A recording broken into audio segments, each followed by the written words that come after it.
And we are live. Good evening, everyone. I hope you're doing well, that you had a nice week and all that.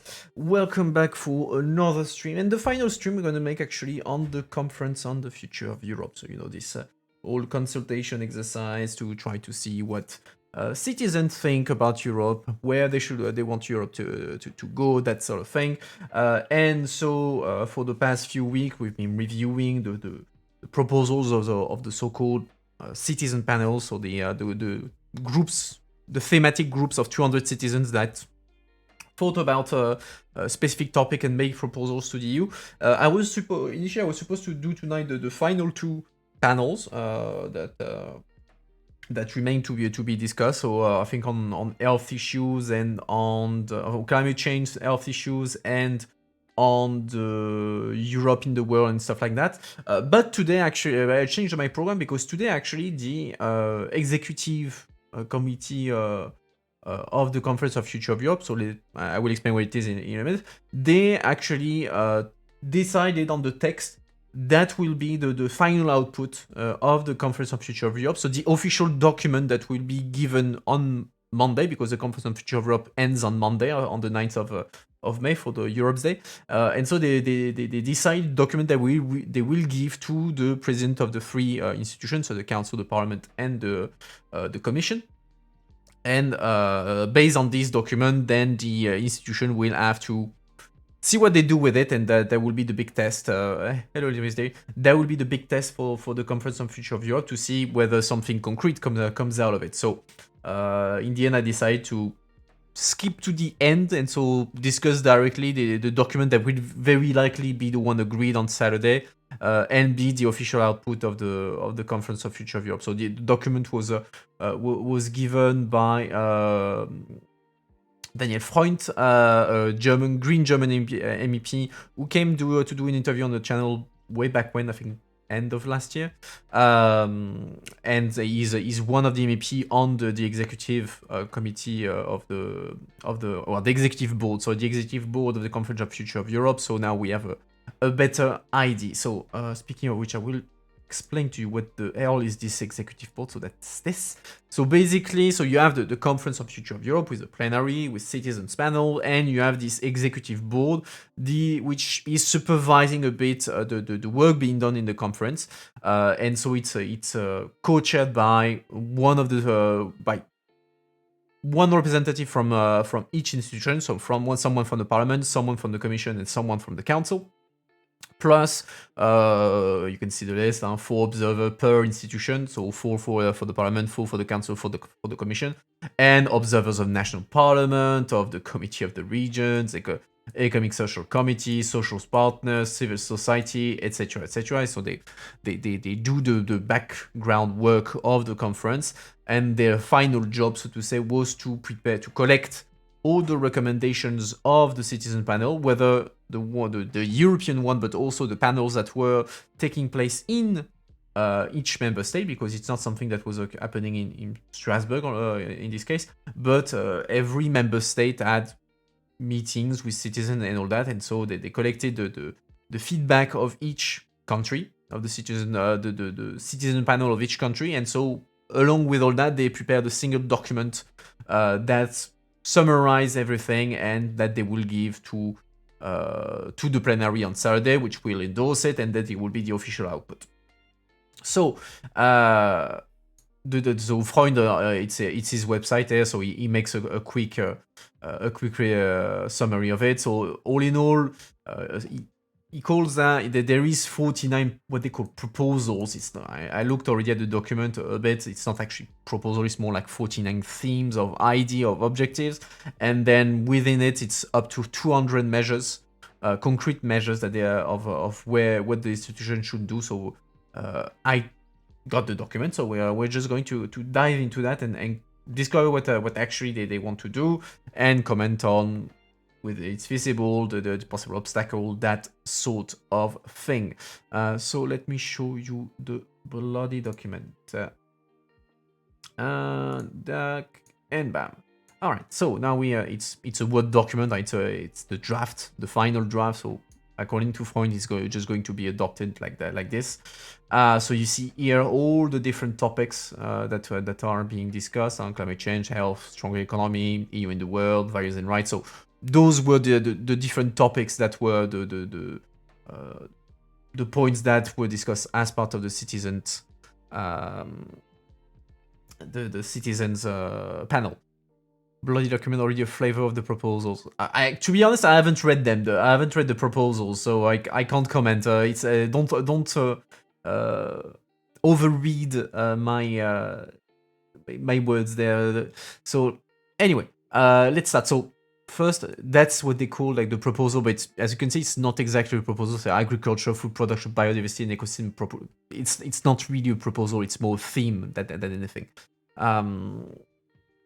So objective, safe, sustainable. Just, I mean, it's kind of keywords. I think that they put together, which is interesting, is that they, for each like, then it's the actual measures that they want to put forward. What is interesting is that they put the references of where each measure is built on. So so the first one you can see, it comes from the European Citizen Panel 3 with the recommendation 1 and 2, 1, 2, and 10, and same for the panel 2. So you can see, you can retrace a bit where everything comes from. So anyway, let's start. So bring the concept of green and blue economy to the fore by promoting effective, environmentally and climate-friendly agriculture and fisheries in the EU and worldwide, including organic farming as well as other forms of innovative and sustainable farming, such as vertical farming, that allow to produce more food with less input whilst reducing emissions and environmental impact, still guarantee productivity and food security. Okay, that's rather concrete, I have to say. I don't know, Little Miss Dairy, if you have a concrete feedback on that, but that seems pretty straightforward. Redirect subsidies and strengthen incentive towards organic farming. What do they call organic farming? And like, is it bio? Farm to fork and biodiversity strategy. Okay, so it's some things that are already in the pipeline. And sustainable agriculture which comply with clear environmental standards and help achieving the global climate goals. So, okay, like, again, all this is kind of a... Actually, you know what I'm going to do? Let me open another document. I will do... just checking if it's... no, it's... Everything is... You don't have like a single numeration. Okay, I will on the side take notes of what is in the category of original proposals, like in the sense of something completely new. I will put a category already existing stuff, or already existing, or already in the pipeline.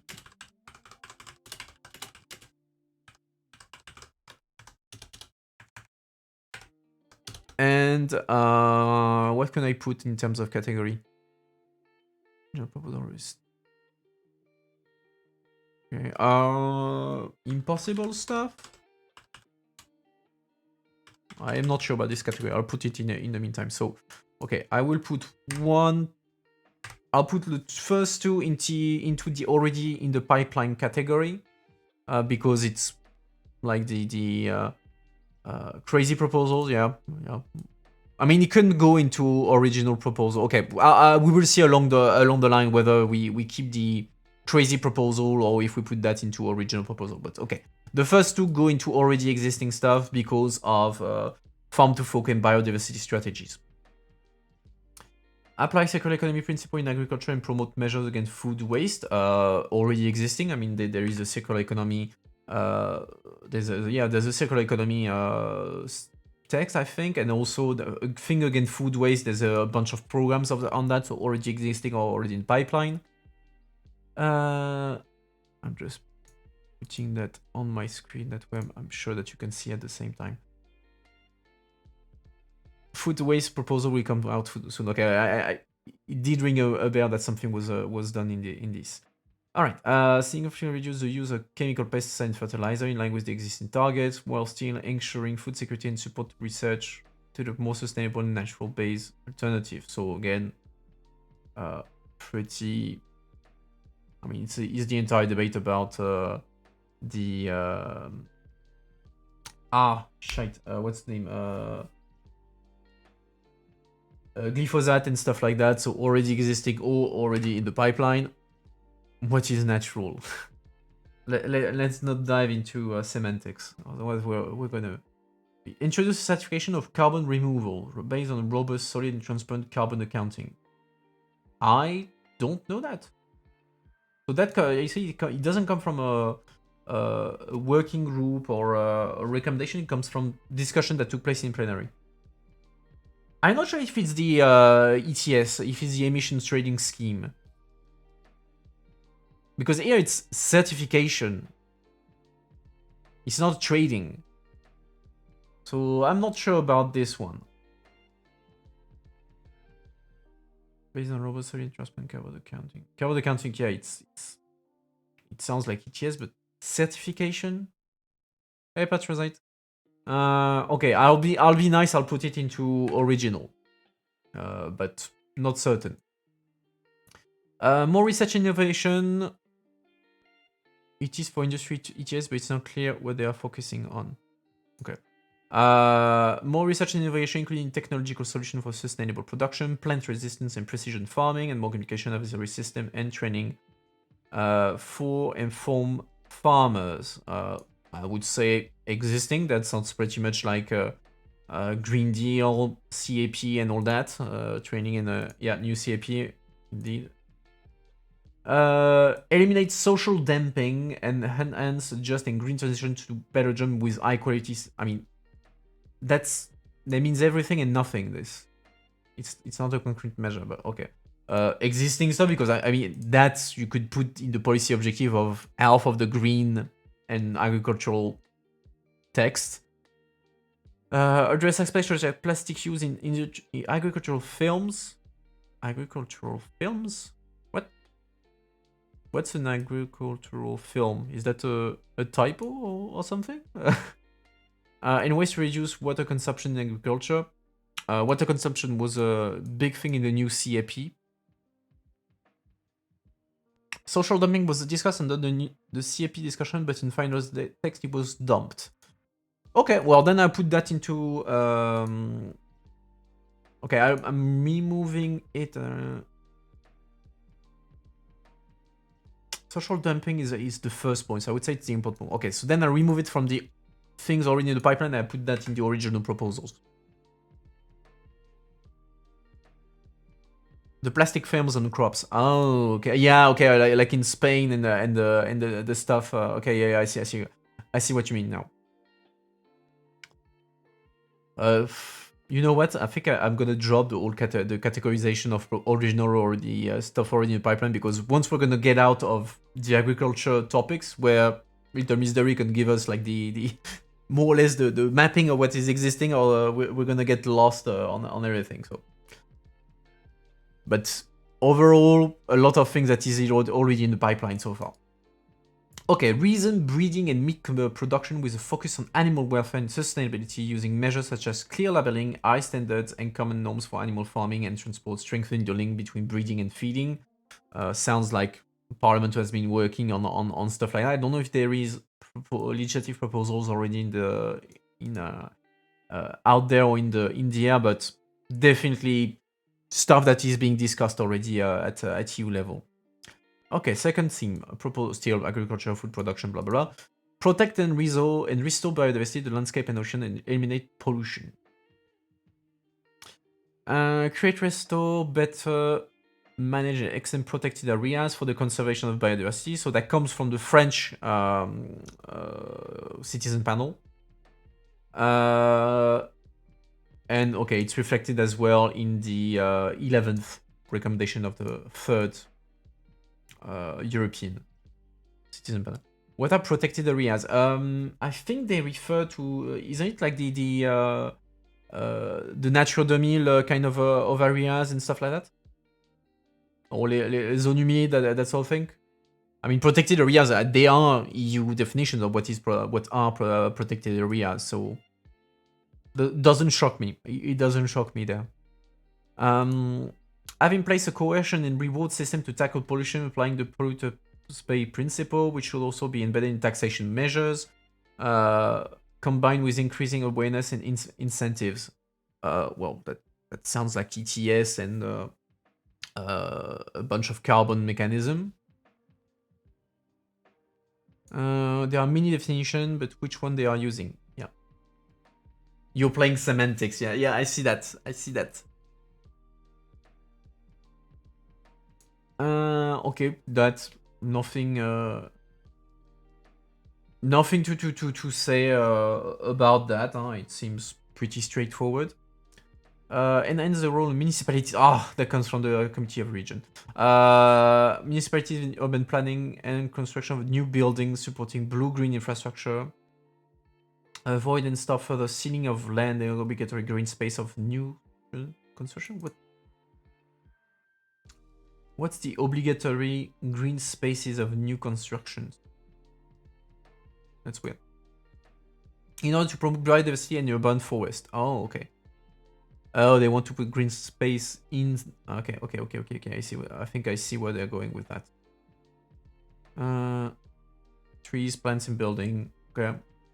Again, the insects. Protect insects, particularly endangered and pollinating insects. So that's the bees. Including through protection against invasive species and better enforcement of existing regulation. That we discussed that way back when we did the first citizen panel. Support reforestation. What's afforestation? Like keeping something that is not forested? I don't get it. Including forests lost by fire, enforcement of responsible forest management, and support better use of wood replacing other materials. Setting binding national targets across the EU member states for reforestation of native trees and local flora, taking into account different national situations and specificities. Okay, that's pretty straightforward there. Enforce and extend the ban on single-use plastic.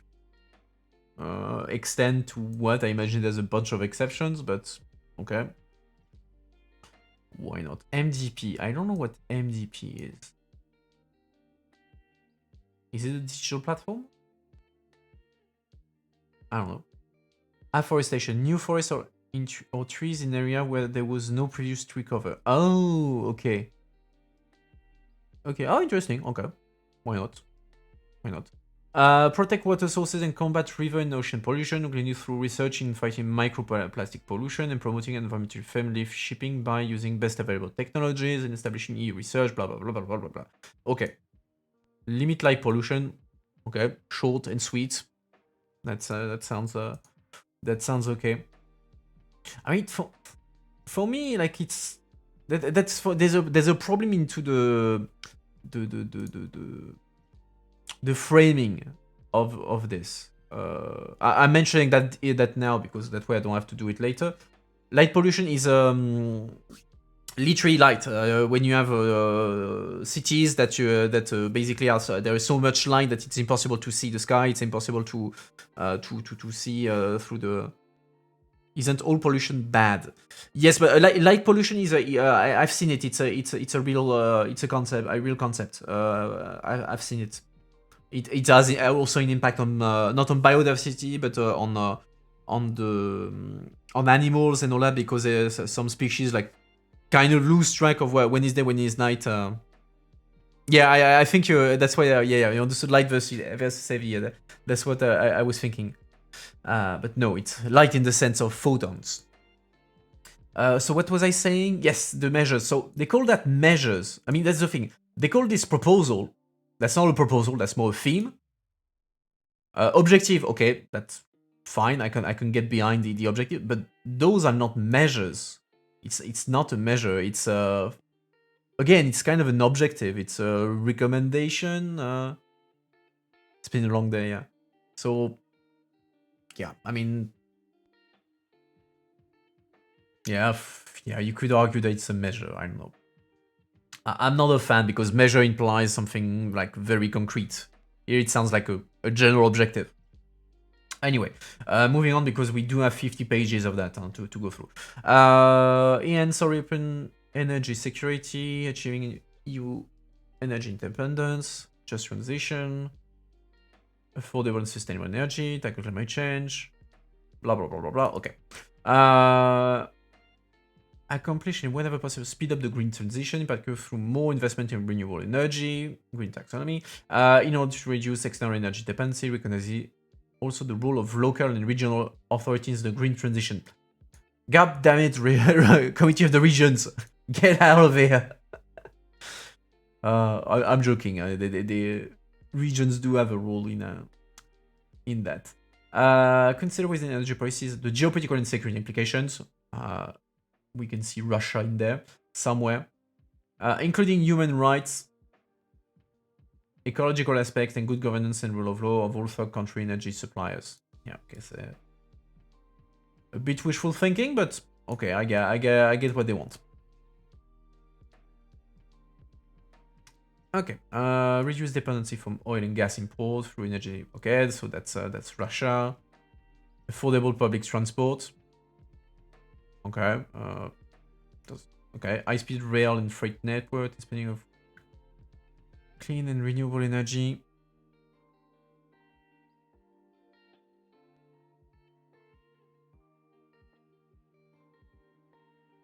I'm not, you know, Ikaos, I'm not even sure if you're serious or not about the thing that happened 3 hours 42 and 20 seconds. After Russia, they need to add. No, of course, that makes sense. I mean, I'm sure. Yeah, I think that even before Russia, that was going to be in there because the question of energy independence and all that was already a topic before the invasion of Russia, even if. Why did you watch 4 hours of Committee of the Region plenary in the first place? I mean, why? Why do you inflict things like that on yourself? No one does that in Brussels, I can assure you. Why don't I? Because I want to keep my sanity for starters, and I have more useful things to do. Improve quality and interconnectivity, ensure maintenance and transfer the electrical infrastructure and electrical grid in order to enhance safety and blah blah blah blah. Okay. Invest in technologies to produce renewable energies, such as efficiency production and use of green hydrogen, especially in sectors which are difficult to electrify. Again, very much in the mood.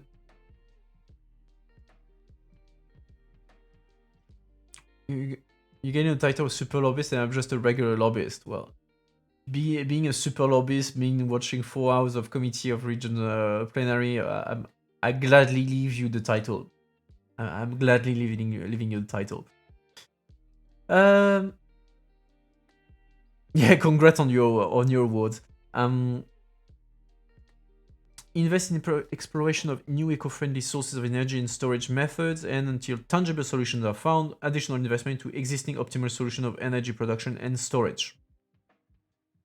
Okay, so again, very wide stuff.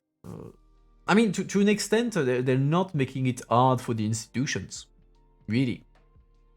Because the institution will say, oh yeah, great, we are doing already, we are financing projects through Horizon Europe to do that. We already have the Green Deal on that. We already have this. So I think with measures proposed like this, it will be a lot of easy ticked box for the EU.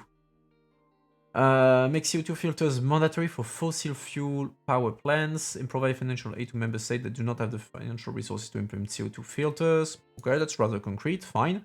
Ensure just production protecting workers and jobs through adequate fundings for the transition and further research. Also, there's funds indeed for literally the Just Transition Funds. That's literally, they literally fund called like that. Through reform of the tax system and with fair taxation and anti-fraud measures, and through ensuring inclusive governance approach in policy making at all levels. Ambitious measures, blah blah blah blah blah. Okay, so okay, literally the Just Transition Fund, literally. Introduce and invest package for climate-friendly technologies and innovation, which would be financed through climate-related import tariff and climate-related carbon adjustment levies. That comes from the Germans.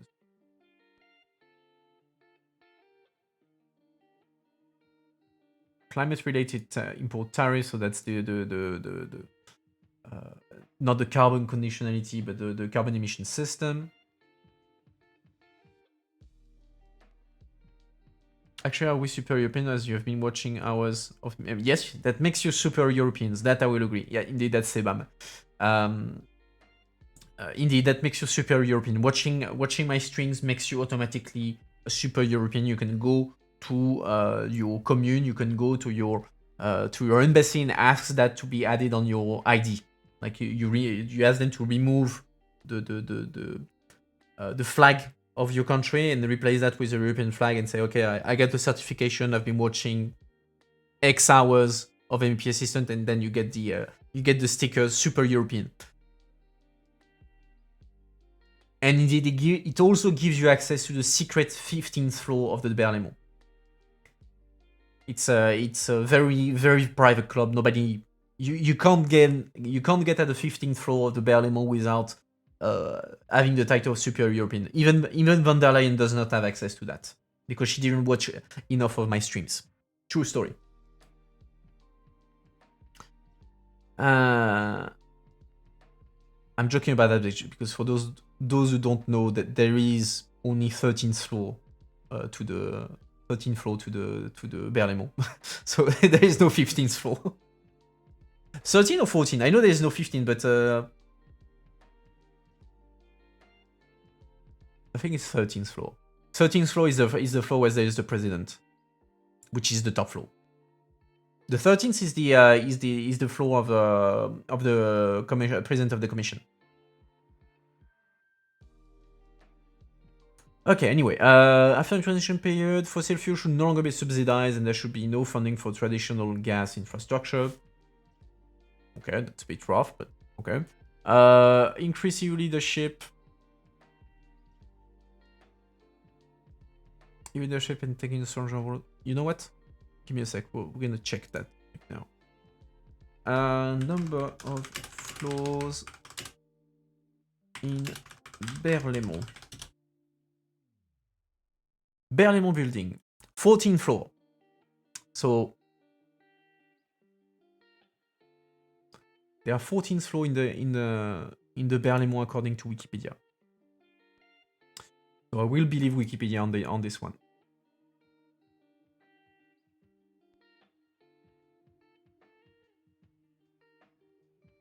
I'm just checking because I saw there was a report of a fire in the Berlaymont 2009. I'm learning stuff. Anyway, where was I? Increase EU leadership and take a stronger role in responsibility to promote ambitious climate action, a just transition, and support to address the loss and damages. In the international framework with the United Nations at the center. So this is, I believe, a reference to the compensation funds. The idea that the richest country, the developed countries, since they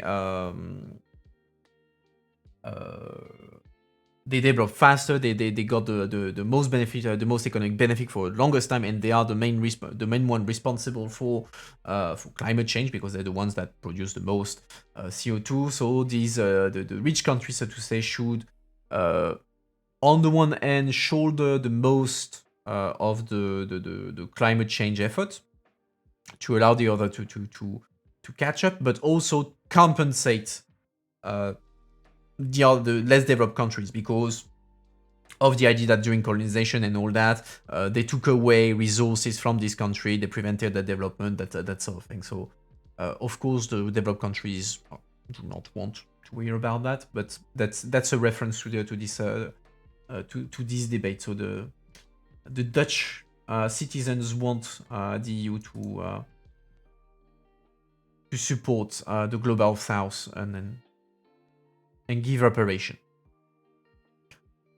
Climate change, energy and transport. High quality, modern, green and safe infrastructure, blah, blah, blah, blah. Suburban public transport, develop a European public transportation network, especially in rural and island regions. What do they mean by that? Which is efficient, reliable, and affordable with extra incentive for public transportation usage, which is something that they already mentioned. Okay, that's cute. Invest in high-speed and night train, something that is already happening. Set single standard of railroad eco-friendly technologies in Europe. Okay. To provide credible alternative and facilitate the possibility to replace and discourage short-distance flights. Okay. Night trains are already back, thanks to EU work and funding. Promote the purchase. 2021 was the European Year of Rail. Yeah, that does ring a bell indeed, you're right. Promote the purchase bearing in mind the affordability for households and promote shared use of electric vehicles, complying with good standards of battery life as well as investment in the necessary charging, blah, blah, blah, blah, blah, blah. Yeah, that's... I mean, yeah, okay. I like the shared use of electric vehicles. That's cute. Everyone gets a Tesla. You get a Tesla. I get a Tesla. I mean, from now on, now that Elon Musk bought Twitter, whenever you create a Twitter account, you get a Tesla. Either you get a Tesla or you get a discount to buy your Tesla.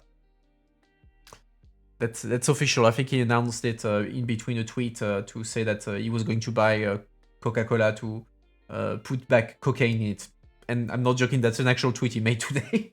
As a joke, I imagine, I hope. But yeah, Elon Musk being Elon Musk. Develop high-speed internet and mobile network connectivity in rural and island regions. Okay, fine, that's cohesion funds and all that. Improve existing transportation infrastructure for an eco... That's... Wow, that's... There are wide proposals, and then there is super wide proposals, and then there is that. Require urban development program for greener cities with lower emission with dedicated car-free zones in cities without harming commercial areas. Okay, so... Okay. Improve... I mean... If it was funding, I would say okay, but... Oh, car-free zone, I'm not... As someone who lives in Brussels, I'm not against those. I learned to appreciate those. Even if I acknowledge that for people who own a car, that's pretty much a nightmare. But, like, what is the EU going to require urban development programs to have car-free zones in cities? I mean, that's... They can fund stuff, but... Commission will have 100% success in achieving many of these proposals, yeah. For sure, they will be able to say, oh yes, we kind of do that already in some of our things, so we can tick that box. Improve the infrastructure for cycling and give further rights and enhance legal protection to cyclists and pedestrians, including in case of accident with motorized vehicles. Guarantee road safety and provide training the road traffic rules. I mean, how is that EU? I mean, okay, for financing, I get that. No problem. I don't have a problem with that. But give further rights to cyclists. I mean, we're gonna make a regulation on cycling. That's kind of weird. I mean, some of those like it's a mishmash. It's really we put everything in there. Regulate the mining of cryptocurrencies, which are using an enormous amount of electricity. Okay. You had a cycling accident due to a pedestrian. What are your rights? Where are your rights there? Indeed. Indeed. The right of a cycling path. Yeah. But yeah, I mean, it's funny because the EU is often accused, oh, you make regulation on the curb of cucumbers, but if we start doing regulations on cyclists and the cycling path, that's not too far from the caricature made of the EU, which is funny. I find. Proposal: sustainable consumption, packaging, and production. Hence the use and management of material within the EU in order to become more circular. Okay, that's circular economy, generally speaking. So there's a bunch of stuff already in the pipeline. Stricter and harmonized production standards within the EU. Transparent labeling system for all products sold in the EU regarding the system, blah, blah, blah, blah, blah. QR code and eco-score or digital product passports. You want the EU to become what the British, Hungarian, Danish, and Austrian claims it is? An empire? I'm not sure about. I'm not sure if I would want the EU to become the caricature that is being made of it. I'm not sure that would be a good idea. Hold up.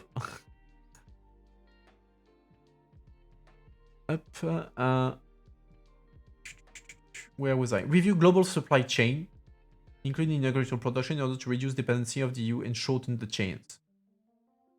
Okay. You provide the plan. Good luck. Further avoid waste by setting prevention and reuse target and setting quality standard for waste sorting systems. Okay, why not? As if the EU could work on global supply chains. I mean, they could. I mean, to an extent, it can indirectly. I mean, if you look at SEBAM, so the taxation, it will have to an extent an impact on supply chains because it will encourage to use internal EU produced things to avoid like taxation and that kind of thing. So EU legislation can have indirectly an impact on supply chains, that I believe. Yeah, I think the review is bad wording more than anything. I see where they're going with that. I see where they're going with that.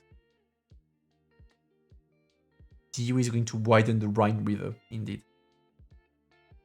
Phase out non-sustainable form of packaging, regulate environmental friendly, safe packaging, avoid wasting of material in packaging through financial system. Blah, blah, blah, blah, blah. Okay, so that's again an easy tick box for the Commission. I mean, when I look at that, when I look at all this, the thing I wonder is that something that genuinely came out of citizens, like citizens say, well, yeah, well, we should like phase out this kind of stuff, or is it like through the discussion, like someone from the institution say, oh yeah, maybe you could phrase it that way, knowing perfectly that there is something existing on that, and so that's an easy win. So that because either that means that citizens are not knowledgeable and they're not being told that something exists. Which is fine to an extent, but they're supposed to be assisted by experts who are supposed to tell them this stuff, or are they being manipulated? I don't like to say it like that, but that their proposals are reframed to fit what is already existing. I don't know. That'd be interesting to look at how they came out. They came up with the proposal, the wording, and all that. Because like you said, there's a lot of stuff there that's easy win for the Commission and for the institution. They can say, oh yeah, we already have that. It's already in the pipeline. So they can say, oh yeah, we're already doing everything that they want. A lot of these sentences are Eurospeak. Yeah, they are Eurospeak. But that being said, I mean, that makes sense because all this is a rephrasing of the recommendations from the European Citizen Panels and all that. So that doesn't, since it's being done by the executive board, which is pretty much entirely composed of EU people, it doesn't shock me. But even if you remember the phrasing of the citizen, the thing that were coming out of the Citizen Panel, so not the executive board, that was already like very wide things. It was not so different. I mean, the wording sometimes was trash, but it was still like very wide, very, oh yeah, that already exists. So I don't know. That's it's kind of weird. Where was I? Introduce EU-wide packaging deposit return scheme and advanced standard for containers. I'm not against that. Like for instance, because if only because in Belgium, apparently Belgium does not know the technology of trash containers. They don't know this technology. Then it didn't reach Brussels. So on trash collection day, you just have piles of trash bags. So yeah, I'm definitely in favor of the technology of containers being becoming EU wide. That would be a definite yes for me. Launch a EU knowledge platform. Oh yeah, it's definitely EU speak that. EU knowledge platform on how to ensure long-term and sustainable use and how to repair products, including the available information from consumer association. What the hell is that? On how to ensure long-term and sustainable use and how to repair product. So they want what? EU Wikipedia. How do I fix my lamp? Is that what they want? That's kind of weird.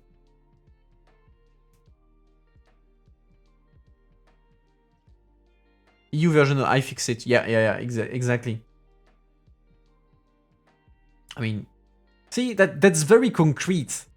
And to be honest, not necessarily such a bad idea, but it looks weird when you have this thing that is like very concrete next to something that is like review global supply chains. You can't be wider and unspecific than that. And indeed, yeah, you're right, there is something on planned obsolescence. But I don't know if there is something on whether it would include something like, for me that's too specific to be something that would end up into the planned obsolescence kind of initiative. Introduce measures to tackle early or premature, including planned obsolescence. That's already okay. We just discussed that. That's already there. Ensure longer warranties, promote right to repair. Okay, so all that's the debate on the planned obsolescence. So that's in the pipeline. Which comes from like French, German, European citizens panel. So that's pretty widespread. Establish a secondary raw material market, also by considering requirement for percentage of recycled content and encouraging less use of primary materials. So circular economy to an extent. Rapid implementation and recycling, of course. Rapid implementation of an ambitious sustainable textile strategy and setting up mechanism ensuring consumer can be aware that the product meets sustainable criteria. So I think it's about the debate on fast fashion, I think. Although I don't know if there is a EU initiative, maybe as part of circular economy, that sort of thing, but that's how I understand that. Take EU action that enable and incentivize consumers to use products longer. Okay.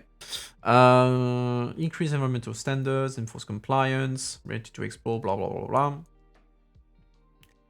Introduce measures to limit advertising of products that are environmentally damaging, introducing a mandatory disclaimer for products that are practically harmful for the environment.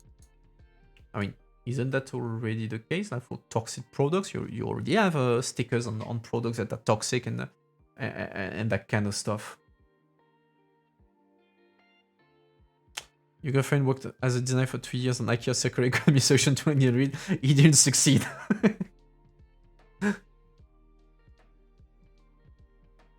It makes me think a bit about you don't know that Icaros, but maybe Elitemis will know the TV show. Bref, je l'ai regardé, elle m'a regardé, je l'ai regardé, ça n'a pas marché. All products can be harmful. Yeah, and there is a new product safety regulation currently being worked on. Stricter manufacturing standards, fair working conditions, production of intervalary chain, blah blah blah. Bref, yeah. I actually binge watched the entire thing. That reminds me of French noises. That sums us up pretty well. Yeah, I think you got us well. Yeah, Icaros. Objective 6: information, awareness, and lifestyle. Nice. Okay, we still have 44 pages, so I'm going to go faster on that.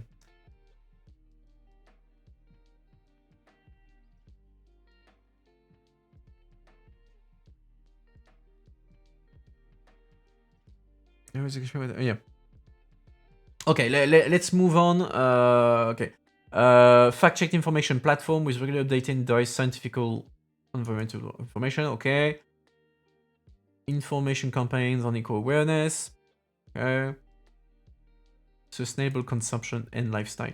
I don't see it as necessarily as a Ministry of Truth. there because it's scientific environmental information. So I don't call it, it's not Ministry of Truth. I don't put it under that category. Promote and facilitate dialogue and consideration at all level, blah, blah, blah, blah, blah. Okay, so that's, I mean, that's funny. Consultation between all level decision making, youth and local level. It means everything and nothing, but everyone wants it. Like German, Dutch, French. I mean, it's interesting because politically it shows like the frustration that people are not consulted, that they have no impact, no concrete impact, that sort of thing. But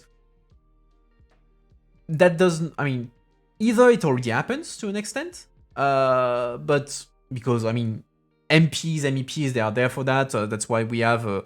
That's why you have lobbies. That's why you have representation of states, of regions in Brussels, and all that. That's why you have consultations process, etc. But still, people, you see that people are frustrated about something, a lack of dialogue, or what they perceive as a lack of dialogue, a lack of consultation, and that sort of thing. Despite the fact that, to an extent, it already exists. It's imperfect for sure, and also people don't show up to these things. Let's be honest. But yeah, it's quite interesting. Development EU with assistance made mistake. Common European Charter, targeting environmental issues and fostering environmental awareness. I have no idea what it means concretely. I have no idea what they want to do with it. Educational course and teaching material for all in order to increase climate and sustainable literacy and enable lifelong learning on environmental topics. Good luck. Food production and biodiversity protection as part of it. I mean, food production and biodiversity protection as part of education, including the advantage of unprocessed over food processed. I don't know. I just don't know. Promote. Okay, sorry. Okay. I misread it. I thought they were saying promoting it in school in kindergarten. I was like, what the hell? Okay, promoting school garden. I mean, I see what they want, but it's unprocessed versus processed. Transform food like pre-prepared food. Like when you go to the supermarket and you have like the pre-packet, the thing you can put in the microwave and that sort of thing. That's processed food.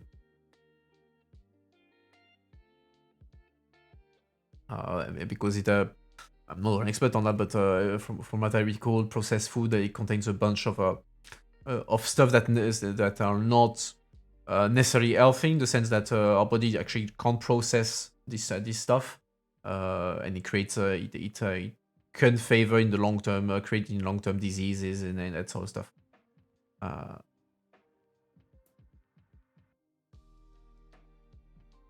In the end, we eat raw vegetable and fruit. No, not necessarily. I don't think it means that. I don't think it means that.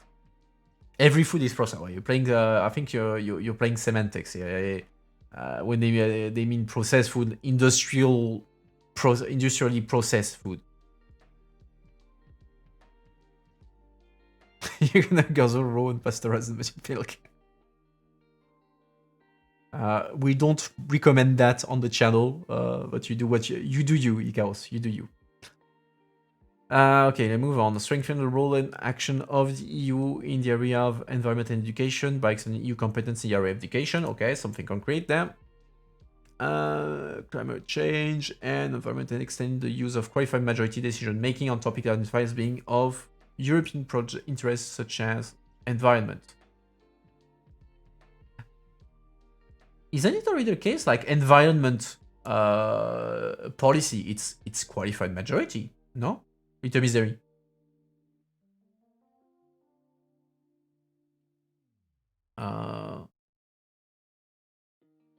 Because I mean, I don't see for unanimity. You have taxation, you have definitely defense, foreign affairs, but environment for the most part, I would say it's qualified majority. Let's check. Actually, oh, sorry. I'm going to do a quick search. Qualified majority policy area EU. Qualified majority. Let's see. Blah blah blah blah blah. maybe unanimity, I will see better. Ah, perfect. Let me show you. Let me show you this.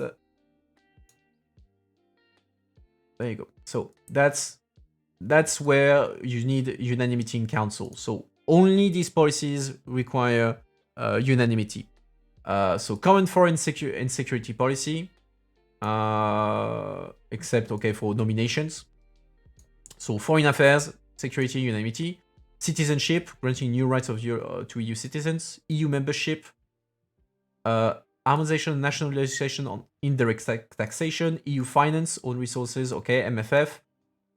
Certain provision in the field of justice and home affairs. European prosecutor, family law, operation police, okay. And social security and social protection. Council is required to vote unanimously to diverge from the Commission proposal when the Commission is unable to agree on. Okay, so that's purely procedural, but that means that it's already there. Going back to. Sorry, not what I wanted to do. This. Sabotage. Okay. Going back to this, that means it's already the case. It's already the case.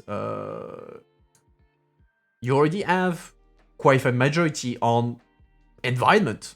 I mean, like I just showed, like everything that was not in the list, that's qualified majority. So again, no one in the room was able to tell them that's already the case. I mean, extend EU competence area of education, fine. That's indeed a shared competence. That I have no problem. But qualified majority, do your job.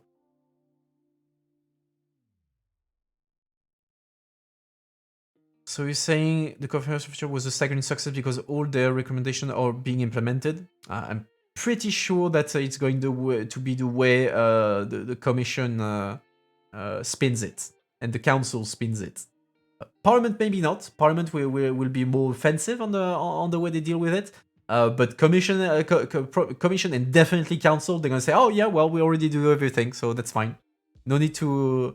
We already takes 80% of the boxes, so the remaining 20%. Maybe we'll do a committee to discuss it, but let's pat ourselves in the back.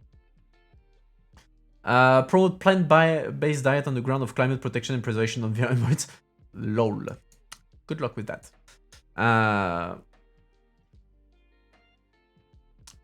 Elf.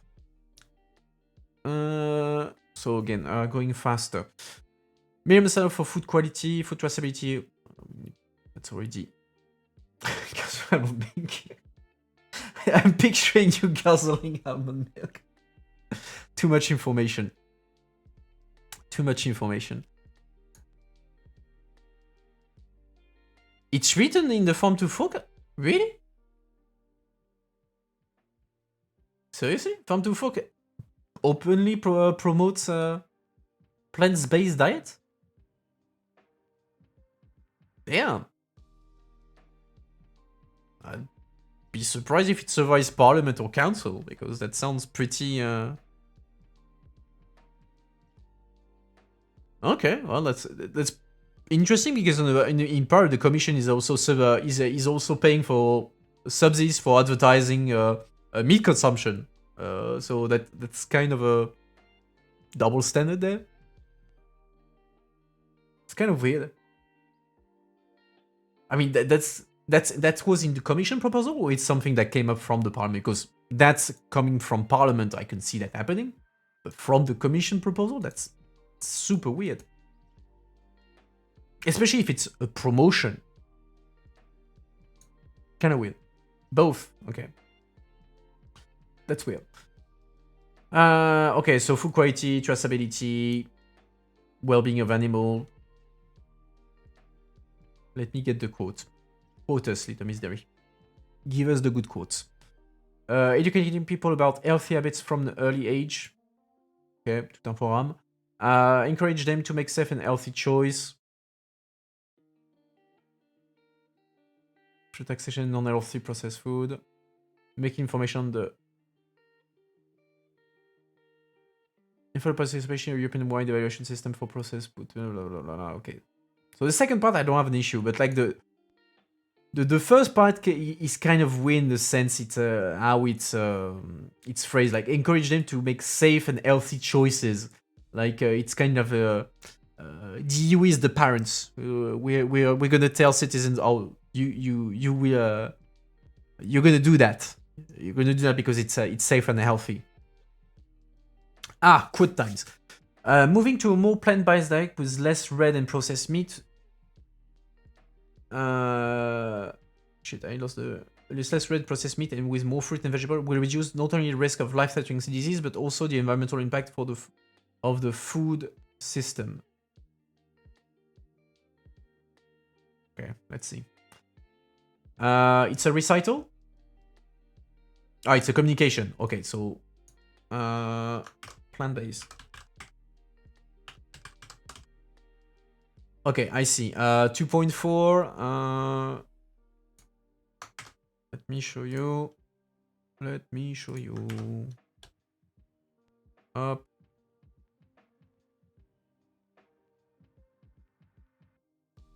Let's see. 2.1.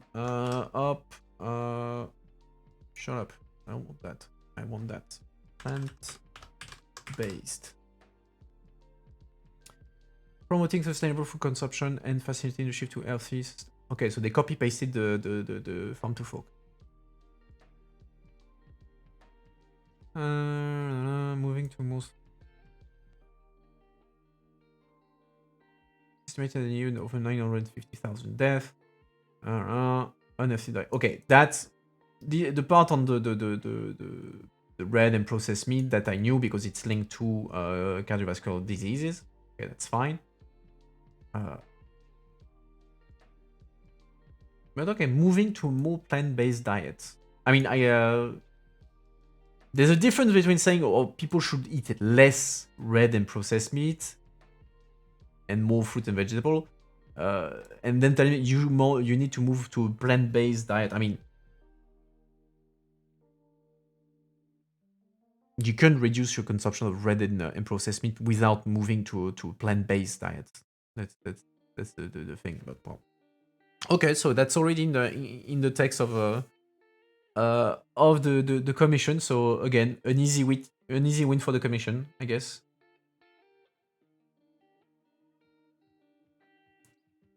According to EU law, the term milk cannot be associated to a vegetarian. Yes, someone was explaining that. I don't know if it's you or someone else. Indeed, that milk cannot be associated to vegetarian drink. Okay, but going back to our text. 42 pages. I'm surely okay. 42 pages. Okay. Let's move on. Encourage dialogue with the food chain actor from production to sell for corporate social responsibility, get healthy food. Okay, that's standard. Supporting ATU level production, healthy, varied, and affordable food installation service in public. Okay, school canteen, blah blah blah. Okay, that's already something that exists. Investing in research. Generally, investing in research, there's literally 100 billion euros for research. So I've no doubt that that's an easy box to tick. Reinforce healthcare system. Creation of a European health data space. Facilitate the exchange of health data. Individual medical records could be made available on a voluntary basis through an EU individual electronic health passport in compliance with data protection rules. That's gonna be a fun one. Adequate working condition, in particular through strong collective bargaining, including in terms of wages, foundation training, blah blah blah, health protection. Networking exchange program. Okay. Okay. EU exchange program need to be established to motivate our best minds in life sciences not to be drained by third countries. That's beautiful. Entry strategic autonomy at EU level to avoid dependency on third countries. For medicine, okay, yeah, so that's COVID there. Medical devices, including raw medical. Okay, so that's post-COVID. And they say, okay, in order to achieve the necessary inequality in long-term action at EU level, include health and healthcare among the shared competencies between. See, that's great. That is good. I like this because They make okay, this is good because they make, okay, we have a general objective, so ensure strategic autonomy, etc., and plus it relates to, you could connect that to an event that happened, and then they tell you, okay, to do that, we need to do this, and they say, okay, we need to change the competence, we need to transform it into shared competence between the EU and member states by amending the treaties. That's what I want to see. That's what I want to see, because you have an idea and they propose something concrete to do. From the moment that the EP has some power, MEP assistant is happy. Not necessarily, but I input a block of margarine labeled butter and enable to make I appreciate that. So, I mean, and again, that's where the question can pop on who wrote that, because, I mean, if there's one thing that is certain, is that post-COVID, any kind of revision of the treaty, you can bet that there would be something on shared health and health competency, because that's something that is now consensual between the member states, and that would be an easy win for the member states. And it's just happened that now there is a clear reference to that in the text. I don't want to be like to do a conspiracy theory there, but the first time there is something really concrete in terms of change, it happens to be something that the council could accept. But okay, I like the structure. I like it. I want to see the all the proposals should be like that. Everything should be like that. Further developing, coordinating, and funding existing health research. Okay, research again. Okay, whatever. Investing in health systems, public and non-for-profit infrastructure in digital health, ensure that health can.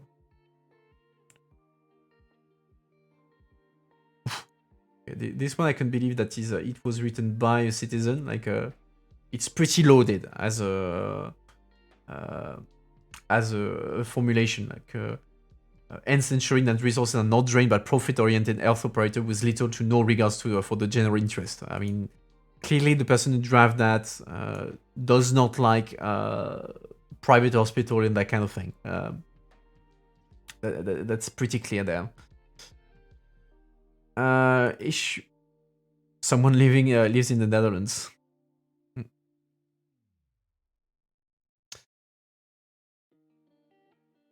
Why rights initiative to the publisher lobby? We're talking about the chaos. Issuing strong recommendations to the member state to invest in effective, accessible, blah, blah, blah, blah, blah, blah. Ah, okay. The impact of the war in Ukraine on public health demonstrates the need for further developed resilient health systems in solidarity schemes. Mechanism. Okay. A broader understanding of health. Okay. Let's broaden our horizons. Okay. Okay. The most EU speak you can ever have. If you see the word holistic somewhere, it was written by someone in Brussels.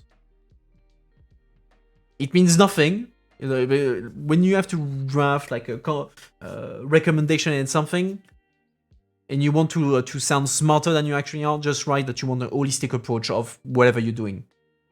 That works every time. Even if you have no idea what a holistic approach is. Addressing beyond disease and causes, health literacy and prevention, shared understanding of the challenges faced by those who are ill, disabled, the One Health approach. I have no idea what the One Health approach is. Should be emphasized as horizontal and fundamental. Okay, that's EU speak in its pure beauty. So it means nothing. Improve understanding of mental health. We discussed that during a bunch of interviews lately. The question of mental health. Including from early childhood and early diagnostic. Good practice developed throughout the EU. Okay. Makes it through the public health best practice portal. I guess that's something that already exists. To raise awareness, EU institutions and relevant stakeholders should organize best practice exchanges. Okay, so that's pretty standard. EU action plan on mental health should be developed. Mental health, okay. everything about mental health. European Year of Mental Health, that's something we discussed as well. I don't remember if it was Walsh or Alamezza a few weeks ago, but we had someone discussing that. Develop EU level standard education program on healthy lifestyle, covering also sexual education. Oh, that's gonna make a fun vote in the parliament. So, you know, in the parliament, there are a number of topics. When you're an assistant, there's a number of topics. You know that when you read the topic, you don't need to read the content. You know that it's going to be a shitstorm, that you're going to get a ton of emails, that you're going to get a lot of media attention, that the vote is going to be a nightmare. Anything related to sexual education, to sexual health, that kind of thing, systematic shitstorm. Systematic shitstorm. Because, I mean, you have the frontal opposition between, like, to be extremely simplistic, LGBT feminist lobbies on the one hand, and ultra-conservative, Catholic, super Catholic lobbies on the other end. And that clashes very, very hard on this. And usually the votes are a complete shitstorm. Which is kind of sad, to be honest, but well, that's how it is. Should encompass action targeting both healthy lifestyle, environmental protection, blah, blah, blah, blah, blah, blah. Bicycling, again. We go from sexual education to bicycle. Fine. What should be available free of charge to... Wait, okay. Action targeting both healthy... Okay. Education program. What's supposed to be available free of charge? The bicycling or something else? That's weird. Probably the program, but okay, that's kind of weird.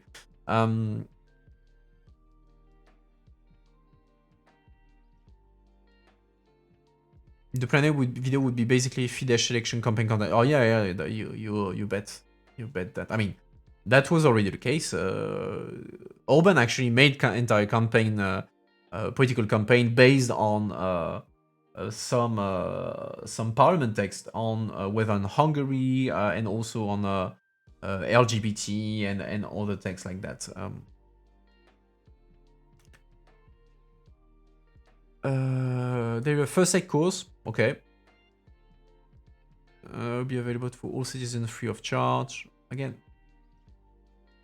consider regular courses and standards practice for students in workplaces. Number of defibrillators available in public spaces. Yeah, okay, fine. I mean, okay, I was gonna say, is it the job of the EU to do that? But okay, you could make an argument. Expand the Health Week initiative. Okay. Okay, again, the idea of the mental health year. Recognize a regular medical treatment in terms of taxation the hormonal contraception products used for medical reasons, such as fibromyalgia and endometriosis. Okay. Ensure access to reproductive treatment. Okay, so that's okay, let's say that if we were in the European Parliament, you can bet that there would be split votes, so people would make a shitstorm about this sentence. Like, this sentence would be a key vote for a number of delegation. Like, people would say, okay, if this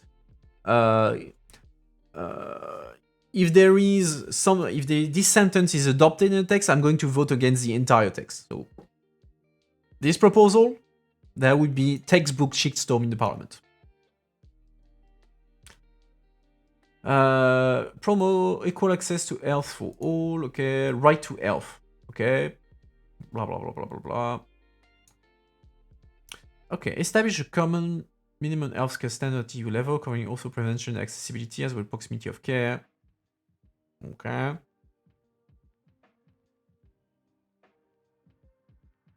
For one, okay, we have the first proposal that says that we need to apply the subsidiarity principle. So the subsidiarity principle is the idea that not everything needs to be done at EU level. It's the level that is the most appropriate to act that needs to be on the forefront. So if it's EU level, it's EU level. If it's national, it's national. If it's local, it's local. And often like the subsidiarity principle is used to push back against EU competencies and that kind of stuff, because they will say, oh, that's something that is better done at national level or local level. So recognizing the need to take full account of the principle of subsidiarity and the key role of local, regional, and national players in health matters. Ensure there is ability to act at EU level when the right of the health is addressed. Okay, so they're just reminding us what is the principle of subsidiarity. Okay. Improve the effectiveness of European governance towards the development of European Health Union, such as, for instance, in the pandemic. I don't know what they refer. I have no idea what they are referring to. Pandemic, never heard that word. So that's funny, because I'm wondering if there is not a contradiction here, because here they say there needs to be the principle of subsidiarity, and then they say we need to we need to enhance the EU Health Union.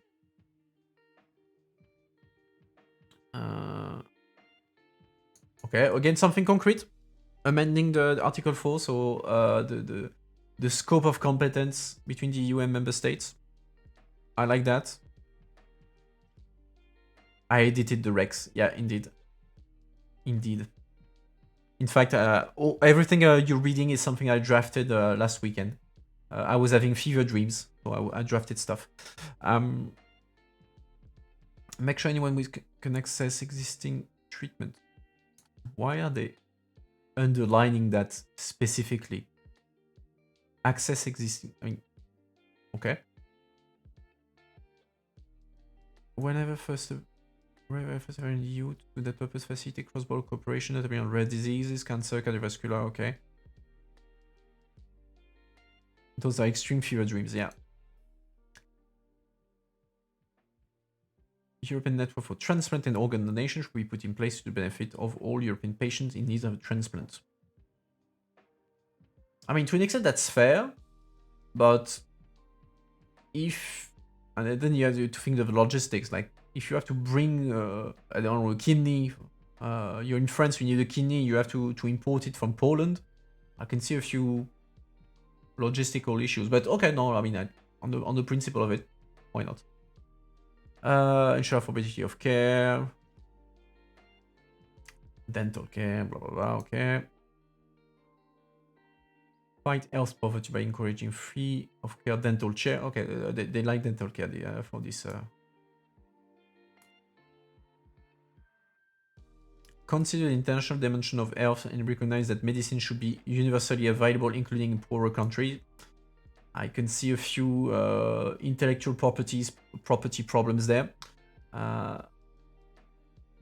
which could be a reference to the COVID vaccines there,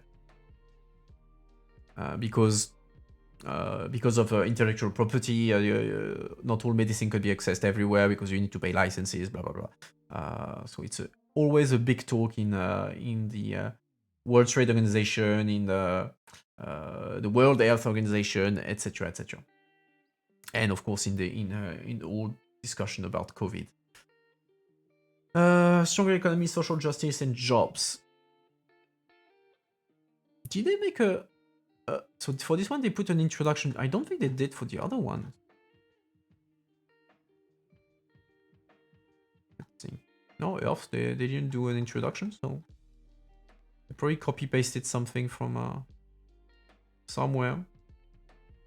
But oh well, let's read the introduction. We are living in historic times, no shit. The EU will be judged on its effort to emerge from the current crisis stronger, with a more sustainable, inclusive, and competitive, blah blah blah, okay? Invasion of Ukraine by Russia in the COVID-19 pandemic, change the face of the EU. Okay. Enfonçons les portes ouvertes, as we say in French. Conference will also need to address the social and economic consequences of this war in already very demanding post economic context, climate change, blah, blah, blah. From the recommendation received, it is clear that citizens are calling for stronger EU action. Again, French noises, yeah, indeed. What's that figure speech I figured? Enfoncer des portes ouvertes, so it's rushing through open doors. I would say. Maybe let's see how they translate that. Enfoncer des portes ouvertes, English. To break open doors. Yeah, push open doors. Stating the obvious. Okay, yeah, stating the obvious. No, it's stating the obvious. It's the meaning of it. Also international challenges. Okay. I'm getting bored of it. I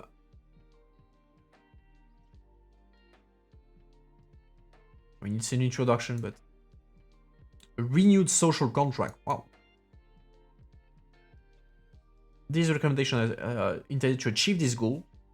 Ambitious, I like it. Proposal below should be read while taking into account that citizens all over the EU have formulated diversity of views and recommendations. It is this diversity of view that is one of Europe's unique strengths. Ah, sorry. Yeah, true. My bad. So they make proposals, but there is diversity of views, and it's fine.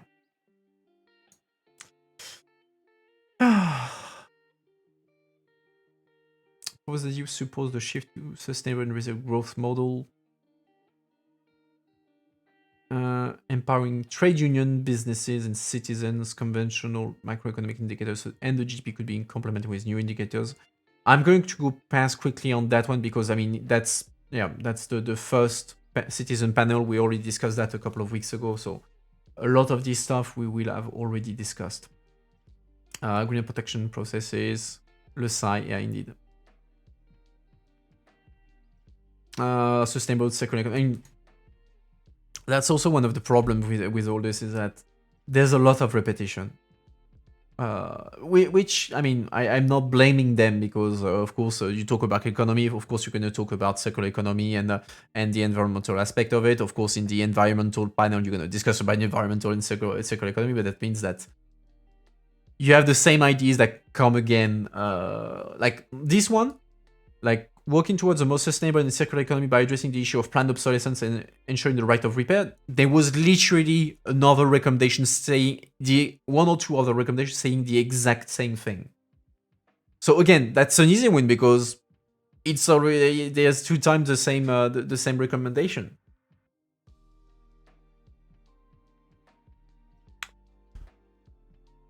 Well, anyway. Reviewing the EU economic governance in European semester. Okay. Within the economic and fiscal nature of the European semester. Additionally, there's a need to better involve social partners and the local and regional authorities. God damn it, Committee of the Regions. Get out of here. In the implementation of the EU. Okay. Tackling the use of second plastic. Okay, we already have something about that. Expanding the use of European technology, make it a viable alternative to foreign technology. I'm sure that a simple regulation, EU regulation, will make that happen. I mean, why didn't we think about it? I don't know.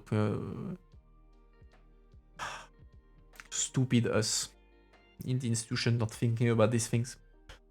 I know, Little Bizarre, you're gonna say that I'm dunking. I'm gonna be nice. I stopped dunking. Promoting research into new material and technologies as well as innovative use of it. Okay, so that's research, fine. Addressing sustainability, affordability, and accessibility of energy, fine. Raising awareness of both companies, how to behave in a more sustainable manner. Okay, so all this is pretty much a repetition of what we had before. Okay. EU competitiveness and further deepening the single market.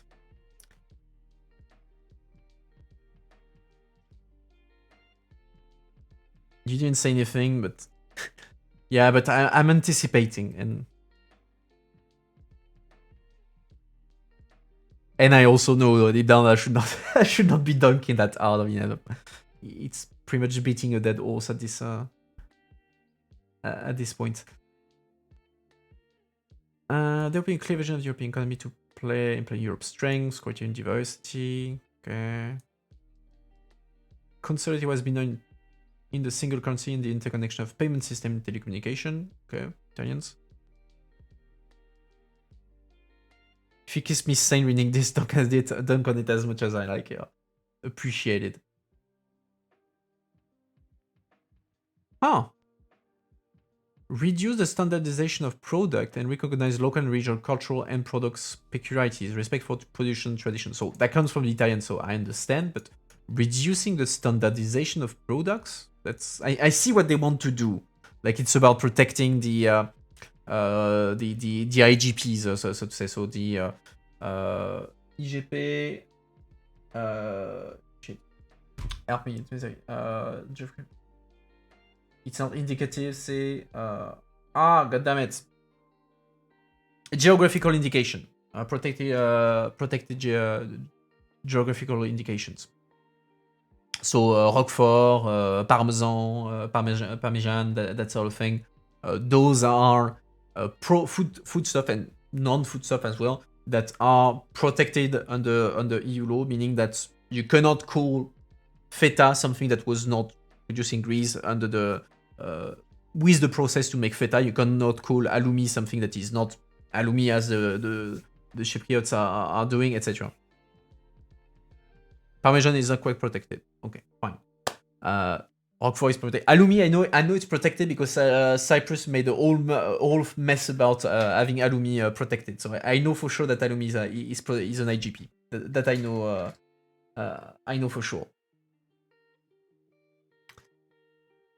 Roquefort, I know, but yeah, there's a full list of such products that are protected, and that's usually one of the what they call the offensive interest of the EU in trade negotiations, meaning that the EU wants to force to have commercial partners. So think about, for instance, Canada, recognize and protect as well these products, so that if you go to a Canadian supermarket, they cannot have products called feta if it's not feta. They can't have products called halloumi if it's not halloumi, meaning EU made halloumi, that sort of thing. So that's usually part of the a big part of the negotiations at trade level.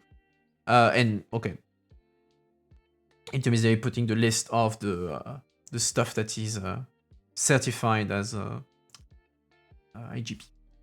Okay. And same about social and economic convergence. Okay, pretty much standard. Promoting policy for a strong industrial base. Standard. Think small first principle. I have no idea what the think small principle is. And the SME test should be fully enforced. Okay, that's very EPP wording, the SME test. Impact assessment economic with clear principle while fully respecting social and environmental standards for blah blah blah. So the SME test is can an SME apply this obligation, so to say. The idea of proportionality of EU law, EU obligation at least. Ensure participation of SME in funding application, access to finance for SMEs, okay. Research. I have no idea what that means. Strategic sectors, no wonders that it comes from the French, especially when it comes to space, robotics, and AI. That's very French. Tourism and culture, Italian, makes sense. Security of supply by diversifying inputs, sources, raw material, increases the manufacture of key goods in Europe, such as health, food, energy, defense. Okay, French, Lithuanian, Italian, again, makes sense. Digitalization from the Germans, pretty standard. Should have gonna come from the Dutch or the Nordics for that matter, or the Baltic as well. Digital cohesion, okay. Okay, I'm passing a bunch of this stuff because it's I don't see anything special or worth mentioning. Cross-border training, upskill. Okay, that's training. That's okay. Again, something that exists already. Reducing non-essential bureaucracy. Okay. Combating counterfeiting and unfair competition. Easy wins there. Pretty easy wins in terms of policy. Okay, human priority, blah, blah, blah, blah, blah. Competitiveness check. Okay, analyze the impact. Companies, business around such issue being close with Paris agreement. Blah, blah, blah, blah. Okay, so lots of blah blah. Inclusive labor markets. Let's see. Entry statutory minimum wage is guaranteed that each worker can earn a decent and similar quality of life across all member states. So definitely in the pipeline. Big discussions these days with the classic divisions between the north, the east, and the south of Europe on this, with the north having its own system that it wants to defend, or being afraid that the European standard would actually reduce their own national standard, the east seeing that as an attack on their competitiveness, and the south being in favor of that because for them it's a possible answer to what they see as social dumping. So Eastern workers that work for lower salaries. Okay, so nothing special there. We've been discussing that left, right, and center for a month. Taking stock and more strongly enforcing the implementation of working time directive. Okay. Interesting consideration that so-called smart working, incentivizing companies to promote it. Okay. Right to disconnect. Okay. Fair digitalization based on human rights. Okay. Everything is on collective bargaining. Interesting. Integrated employment policy at EU level, where active labor market policies remain central and increasingly coordinated. Okay. Where member states focus on continuing their reform to create favorable conditions for quality job. Okay, that's EU speak from A to Z. Taking steps to ensure that social rights are fully protected and safeguarded in case of conflict with economic freedoms, including with the introduction of social progress protocol in the treaties. Okay, I don't know what concretely it means, but okay, at least they're clearly saying that they want something in the treaty, so I'll put that on. It's an original proposal. Gender equality, that's definitely a current topic and debate at EU level, with lots of stuff being discussed and debated in the parliament and beyond. Youth employment, okay, young entrepreneur, economic freedom, capitalism, maybe, I don't know. Or it could also be deindustrialization, like when companies are moving away from one country to go into a less expensive one, that sort of thing. Promoting employment of disadvantaged groups, in particular among people with disabilities. I don't think there is something on that. I mean, it's a promotion, so that's soft law. So maybe there is something about that, but there's no quotas. So probably I would not be surprised there is something promoting employment of disadvantaged groups somewhere. Promoting employment, social mobility, and therefore have a full chance of self-realization, self-determination. Okay, whatever. Okay, stronger social policies. Reinforcing competencies of the EU in social policies by posing legislation promotes social. Okay, okay.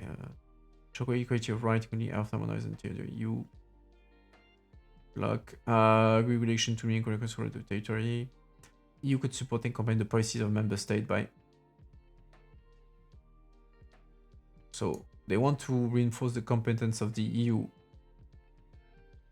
with harmonized law, but at the same time they say that it's supposed to support and complement the policies of member states. So I mean, it's one or the other. It's either like full harmonization, and so full EU competence, or it's shared and then it's a complementary competence. It should be one or the other.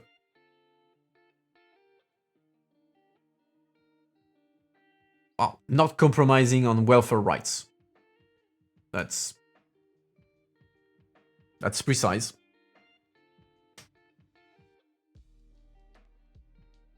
I don't know what it means not compromising on welfare rights, but it's there. Research in social matter, okay, and health, we discussed that at length. Granting access to medical services to all persons below 16. To all persons below 16 years old across the EU, in case these services are not available in the national context. I don't understand what it means. Okay. Decent housing. Okay, social housing, we discussed that already. Demographic transition. Ooh, fun stuff. Quality, affordable, and accessible childcare across the EU. So that mothers and fathers can confidently reconcile their work and family life. Okay. Childcare publicly at all. What did they have on social housing? Up. Let me go back up. Ensuring that the EU, together with social partners at national level, supports targeted access to decent social housing for citizens according to the specific needs. Financial efforts, okay, should be shared among private funders, landlord, housing beneficiaries, member state, government at central and local levels, and the European Union. Up. No, it's not social housing for landlord. It's the financing of the this part. It's the financing. So the financing of the social housing should be shared between private funders, landlords, people who live there, member states, etc. So it's about the funding. It's different.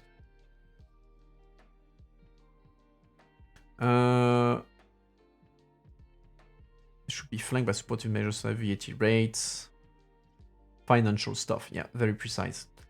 Check guarantee. Okay.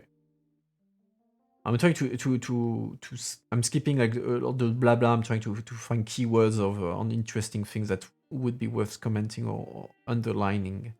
Otherwise, we're gonna be there until 3 in the morning. And if I could avoid that, I would be grateful.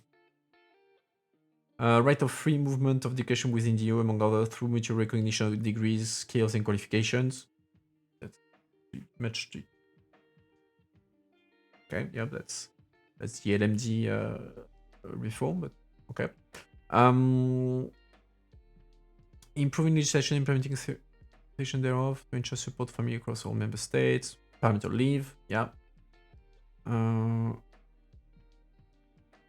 Housing plays a crucial role in supporting family. Should be addressed.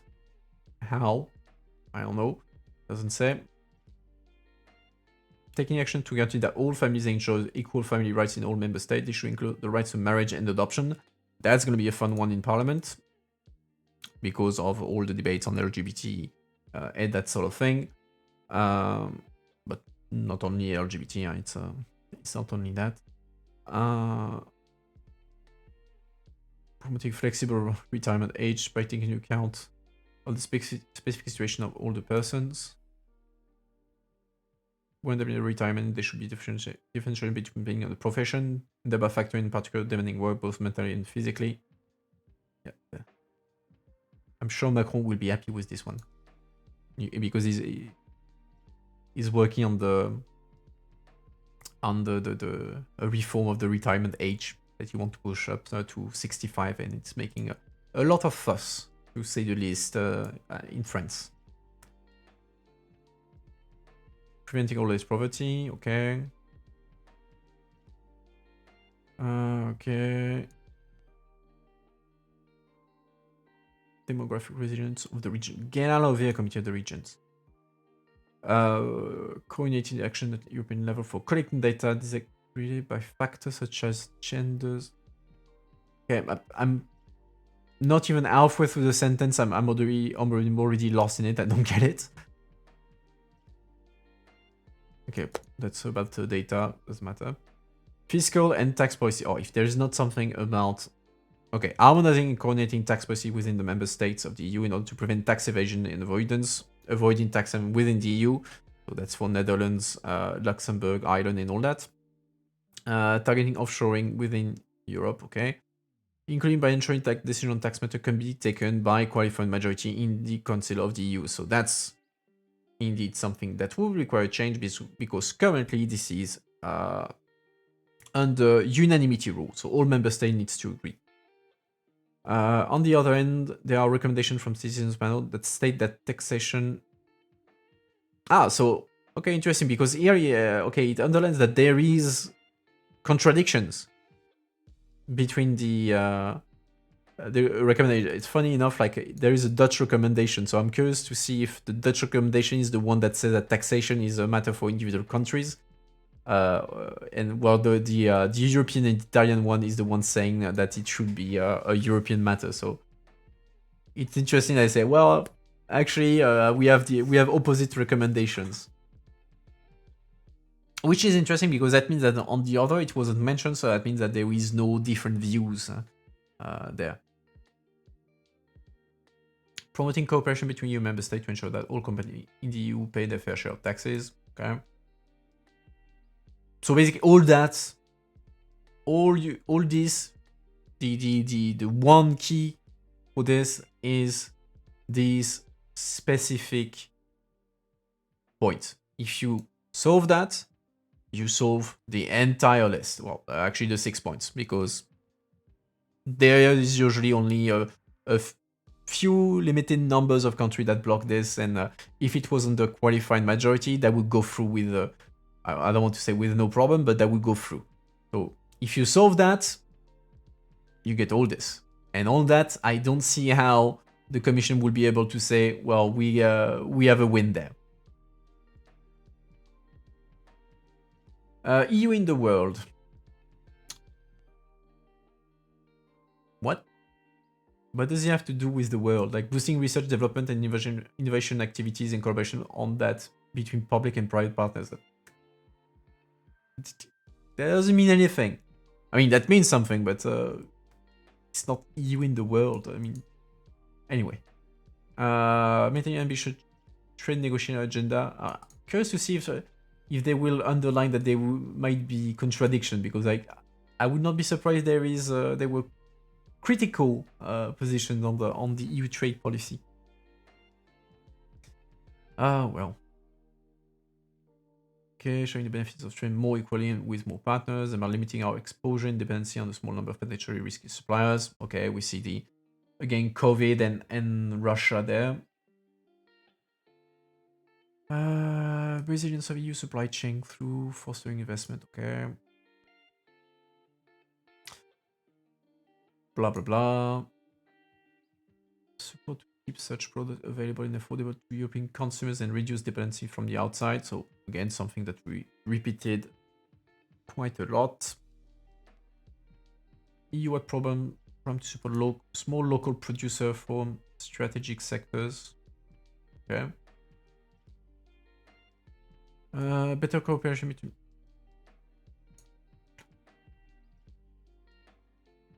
Okay, this part is only on reducing dependency. I didn't read that. Okay. All this pretty much repeats itself. What? I mean, you could say that energy... I mean, you can't see that. So, reducing dependency of the EU from foreign actors in energy, you could argue that energy is an economic strategic sector, but okay, I get why they separated it because of Russia, but could make the argument that it's pretty much the same. Strategy to be more autonomous in energy production. That's the current debates with Russia. Where can you find this document? For now, the document where I found it is on the website of Green MEP Daniel Freund, I'm putting the link right now, is a member of the executive board of the Conference of Future of Europe. The decision, so they adopted this document today. It's going to be proposed on Saturday to the plenary. It's going to be adopted, and on next Monday, so on the 9th, it's going to be officially given to Macron, van der Leyen, and Charles Michel, so the president of the EU institutions, as the official output of the Conference on Future of Europe. So that's what each institution will have to do its homework on, and see. Oh, okay, we're gonna do that for the future of Europe. I'm sorry, my phone is beeping a lot, so I'm muting. Get out of here. Okay, going back there. Actively supporting public transport and energy. Again, that's a repetition. Blah blah blah. Okay, that's didn't go into the detail of solar and wind, but again, repetition. Just have transition, repetition. I saw nuclear somewhere. Increased coordination around the assessment of the use of nuclear energy in the ongoing green transition to renewable energy in Europe, examining the collective issues that could be solved. So create, given that it's still being used by many member states. So this is probably a reference to the green taxonomy. So the labeling of energy sources on whether something is green or true transition of greens or not. And so that was a whole debate about gas and nuclear on whether it can be considered as a transition or decarbonized energy sources that could be encouraged through the label, because of course in France there's a lot of nuclear energy. I think it's 70% of the electricity produced in France is produced through nuclear, and the gas, of course, it was Germany pushing for that. Linking foreign trade with climate policy measures, launching an investment package for climate-friendly technology innovation. I think there is. I'm not sure if there is. Question mark on that. Common purchases of imported energy and sustainable energy partnership in order to reduce. Okay, so common purchase, that's a debate on gas, because there is notably Spain that is pushing for the EU to do pretty much what they did on vaccines, so that the EU is buying stocks of gas, basically, on behalf of the EU, and then it's redistributed between the member states. So basically, what the EU did for vaccines, do the same for natural gas. That was an idea that was pushed by the Spanish, notably, to fight off the rise of the prices. Of course, that's all that is was before the war in Russia, the war in Ukraine. Sorry. Strengthen the ethical dimension of trade. Preserving and reforming multilateral rule-based international trade architecture. Okay, so that's WTO. Proportionate EU legislation to agenda, blah blah blah. Certification of product abiding by EU legislation.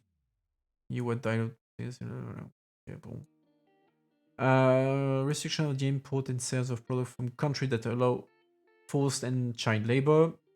There's a typo there. So that is in the pipeline. I think van der Leyen announced at the end of last year that she was going to introduce a ban on products that come from child labor. I don't know if it was done yet, but I seem to remember that she announced that like last October or something like that. Okay, so that's trade deals. It is out. Okay, thanks. It was there. Reforming the EU Generalized Scheme of Preference, GSP. So that's the GSP is as part of the trade, it gives preferential treatment to some countries to help them develop themselves. And there is debate on providing a conditionality of this preferencing, so the trade preferencing on the basis of ecological labor, child labor kind of thing. Stand within and outside the EU environmental policy, strengthening eco-label, okay. Mandatory eco-score to be displayed on all products that can be bought by the consumer, okay. Strengthening environmental standard for the export of waste. Eliminating polluting packaging by promoting less packaging. Establishing partnership with developing countries. Okay. I don't see the link between this and this, but okay, let's say okay. Blah blah blah blah blah. Okay, so GSP plus. Decision making cohesion. Common foreign security policy. So in this area, switch to qualified majority, because currently it's under unanimity. So they want to switch that to qualified majority. I mean, I'm pretty sure that it will be the request, generally speaking, to switch everything. Maybe apart from the EU joining the EU, everything should be switched to qualified majority. I would expect. Strategic Compass is a document that is giving like an overview of what the EU defense and foreign policy should be in the future. And it was done in particular in the context of the following. I mean, it was amended following the invasion of Ukraine, and the European Peace Facility. It's kind of weird. It's not an EU fund, so it's a fund that is created between the member states, but it's not part of the official EU budget, because by law, by the treaties, the EU is not allowed to have a budget on these things, and so the member state to go around that, they created a budget outside the EU budget for this, and so the European Peace Facility is an ad hoc budget that is meant, for instance, to buy weapons. So they buy weapons and equipment for Ukraine through that mechanism, which ironically is called the European Peace Facility, but they buy weapons with it. Not only, but recently, these days that's mostly what they buy, where they buy or they finance through that. Strengthening the role of the High Representative to ensure that the EU speaks with one voice. The High Representative currently is Josep Borrell, so it's in a way the Foreign Affairs Minister of the EU. Technically, it's the number 2. It's the most important person after the President of the Commission.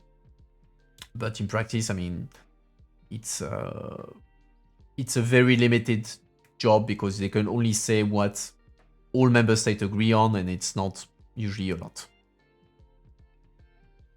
Agreeing on a strong vision and common strategy to consolidate the unity and decision taking, blah blah blah. Okay. Ratifying a recently concluded trade agreement more promptly without precluding proper examination and conclusion. Ratifying a recently concluded trade agreement more promptly without precluding proper examination and discussion. I mean, is that a reference to Mercosur? Charles Michel wouldn't be happy that I don't consider him as a top person. He's our favorite. Charles is our favorite, but still. In terms of within the Commission, in terms of protocol, the number 2 is the High Representative. But yeah, I wonder if they're making reference to the deal with Mercosur, which is very controversial. Vietnam isn't it already adopted? I thought it was already enforced, the Vietnam deal. Mercosur, I'm sure it's in the fridge. It's in the freezer because of the not ratified. Okay, interesting. See, I'm surprised to see like citizen proposal, which is funny because there is no. Like you see, everyone there is a reference to see where it came from. So this They came from the panel number 4. This one came from the digital platform. And this one, there is nothing. You don't know where this one came from. Interesting. Transparency of the EU in relation with its citizens. We're getting into the interesting stuff. I'm happy. Strengthening links with citizens and local institutions to improve transparency. That doesn't mean anything, but okay. Stronger citizen participation in the EU, international politics and direct citizen involvement events, similar to the Conference of Future of Europe. It was interesting. Yeah, it was interesting before. It's just more technical. That's what I mean. Okay. Full support by all relevant stakeholders to citizens who choose to get involved in organized civil society organizations, as they did with COVID-19 and Ukraine. Okay. Allocating a specific budget to develop educational program on the function of the EU. And value they could propose to the member state that wish. Okay. Specific course on the EU and the function could be offered to students wishing to study in another European country through the Erasmus program. Students choosing this course will be given priority in the allocation of said Erasmus program. Yeah, I'm not sure about this one. I mean, that'd be that's a bit propaganda. Like, let's say you're doing a degree in mathematics, and you want to do Erasmus, and you're forced to take a class about EU institutions because otherwise you don't get access to the Erasmus program. That's a bit borderline. Improving media strategy by strengthening the visibility of social media and activity promoter. Okay. It's a bit frustrating because transparency of the EU in relation with the citizens. I mean, there's plenty of things you could say, and in the end, it's very limited and like super specific. Like, the only thing they can say about transparency of the EU in relation to citizens is, we need to make a EU class in Erasmus. We need to support civil society organization like we did in COVID-19 in Ukraine, and just a super general statement on citizen participation. I mean, it doesn't say much. I mean, on something on the future of Europe, with a lot of citizens involved, of young citizens, because for instance, the citizen panel, so the citizens that came up with the proposal, 1/3 of them had to be young people. So each panel was 200 people, and out of the 200, 1/3 had to be young people. So from 16 to 25, and that's what they come up with. That's pretty disappointing, I would say. Anyway, I mean, there's not even the transparency. There's not even a reference to lobbies. I'm disappointed. EU as a stronger actor on the world scene in peace and security. Okay. Also, it's funny that it's transparency of the EU in relation with the citizens, but we're in the part about Europe in the world. So that's kind of weird that they put that in this part. Well, anyway, joint armed forces shall be used for self-defense purpose and preclude aggressive military action of any kind, with the capacity to provide support in times of crisis, including natural catastrophe. Outside European borders, it could be deployed in exceptional circumstances, preferably under legal mandate from the UN Security Council, and does in compliance with international law, without competing or duplicating NATO, respecting different national relationship with NATO. Okay, well, a lot to unpack in there. So, the joint armed forces. So you put together all the EU armies, and you say that they can only be used for self-defense. They cannot be used for attack of any kind. They can only be deployed outside of the EU, in exceptional circumstances and under legal mandate from the Security Council. And all that without competing or duplicating NATO. So I can see a few issues with, I mean, France, for instance, I'm not sure they will be happy that the army can only be used for self-defense. That's and they can't be deployed outside of the EU without a mandate from the UN Security Council.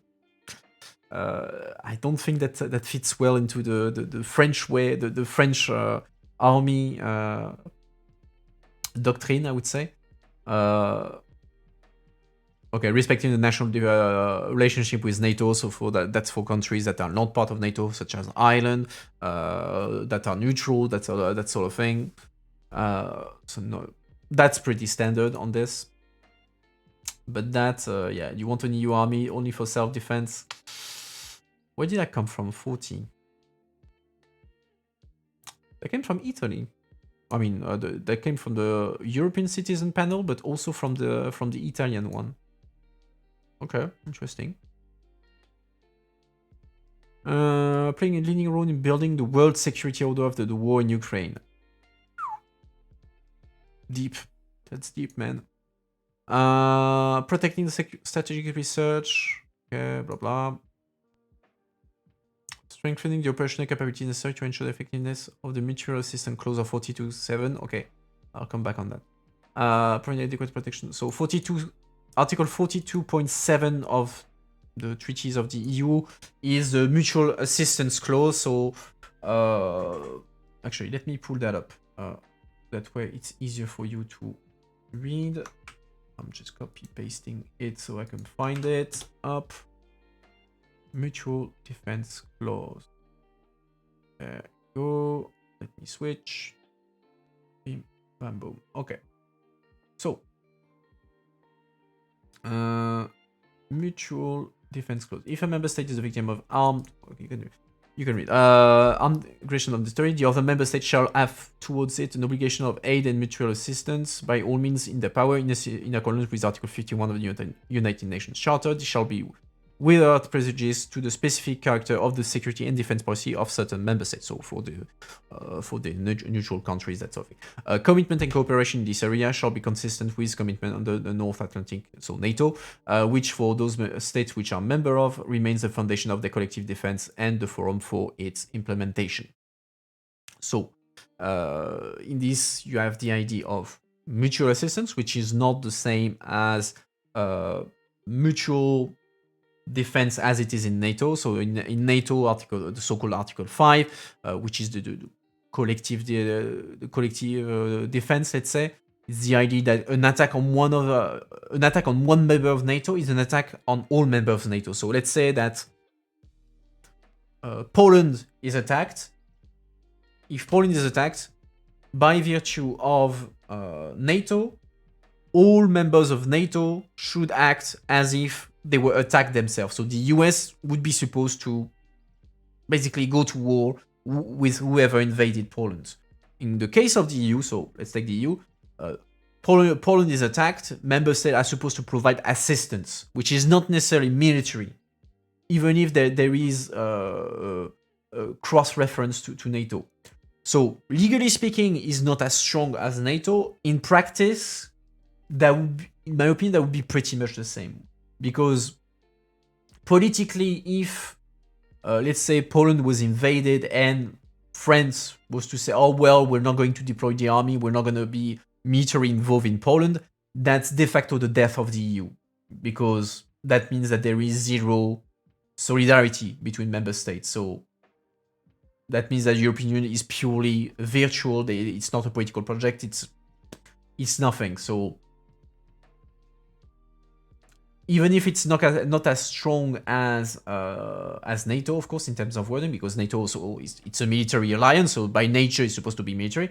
De facto, the mutual defense clause of the EU would most likely lead to an equivalent effect as Article 5 of NATO, so the collective defense.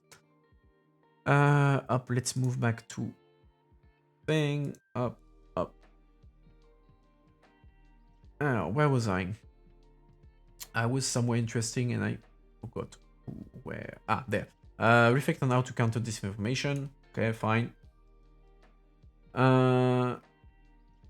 Stronger internal incineration building. Greater use of collective political and economic weight. Speaking with one voice, unified way without individual states. Without me. Why do I feel it's a reference? It's a reference to Hungary. 42. Where did that come from? Again, from the Italian cluster. Okay. Somehow I feel that's a reference to Hungary. Could be also a reference to Germany sometime, but interesting. Strengthening ability to sanction state, government entities, blah blah blah blah blah.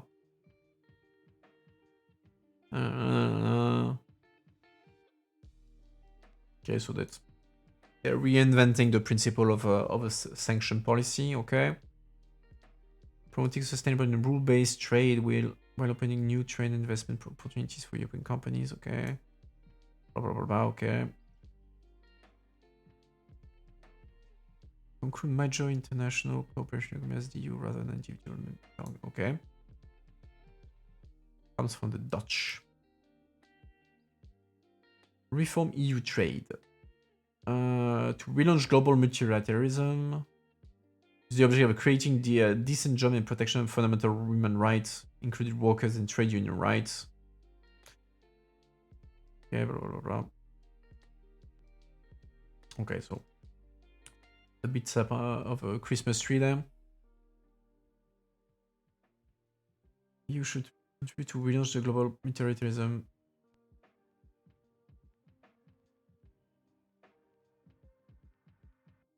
Reinforce rule for the ILO.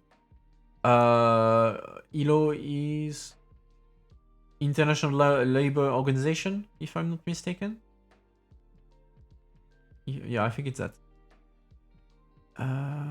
Cooperation investment with a country, fight human trafficking. Yep, International Labor Organization. Okay, thanks. Okay, blah blah blah. Develop more effective and unified policy towards autocratic and hybrid regime. Develop partnership with civil society organizations in such countries. Again, I mean, it relies on qualified majority on foreign affairs policy, but well. Increase the resources of EU electoral observation missions. I don't know if they are underfunded. I don't know. Why not? Offer a credible accession and perspective for candidate and potential candidate countries to foster peace and stability in Europe. Okay. Note. Several members of the working group consider that proposal 2 and 5 were matters for other working groups. Some members wish to draw attention to the other alternative to unanimity in the council, besides QMV's qualified majority vote, such as a variable geometry opt-out and enhanced cooperation. There was a difference of views as to whether accession of new member states should continue to require unanimous agreements of all current member states. 2 members mentioned the prospect of Irish unity in the event of Northern Ireland voting to join Ireland. Okay, pretty specific. Okay. This Christmas tree is found in a new trade policy communication that came out last year. Wow. That's a nice Christmas tree that they have. Okay, moving on. Values and rights, rule of law, security. Oof, 10:30. Give me a sec. I just want to go fetch water. In the meantime, just bask in the glory of the Conference of the Future of Europe proposals. I'll be back in a minute.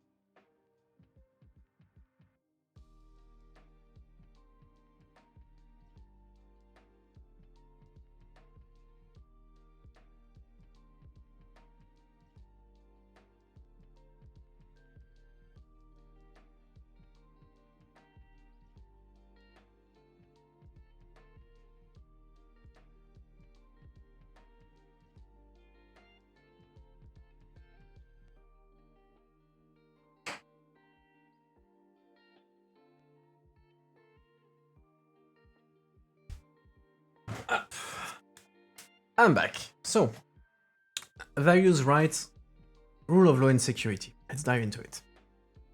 Values and principle enshrined in the EU treaties are non-negotiable. I'm sure that's gonna be interesting for. I'm getting to my favorite topic, yeah, indeed. Irreversible and sine qua non condition for EU membership and accession. I'm sure that's going to be something that Hungary and Poland are gonna love. Certain of it. EU values may be fully upheld in all member states also so that they can act as an international standard and pole of attraction through diplomacy and dialogue, okay? Enlargement of the EU should not undermine the EU acquis with relation to fundamental values and citizen rights. That's actually one of the rules of enlargement. One of the conditions. You can't join the EU if you have not acquired the EU acquis. The EU acquis is the expression we use to that is called, you call that all the existing rules of the EU. Everything that exists under EU law is called the EU acquis. And so before joining the EU, you're supposed to have adapted at least a good part of your current national laws to the EU acquis. So that when you join the EU, well, you're up to speed with the others. Making European values tangible for EU citizens. Interactive indirect involvement, okay. European citizenship status, providing citizen-specific rights and freedom, as well as statute for European cross-border association and non-profit organization. Okay. Onboarding package, providing didactic element and information material to citizens. Okay. European public sphere, a classic. With the European media outlets. Okay.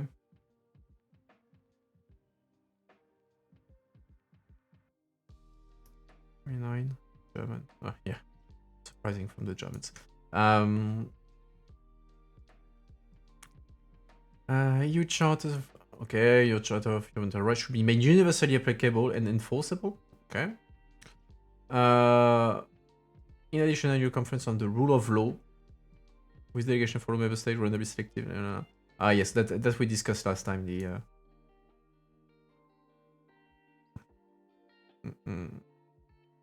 effectively applying and evaluating scope of conditionally reduction in other rule of law instrument.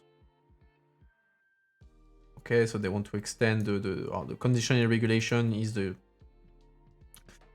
new toy for of the Commission that allows it to suspend the EU funds for countries that do not respect the rule of law.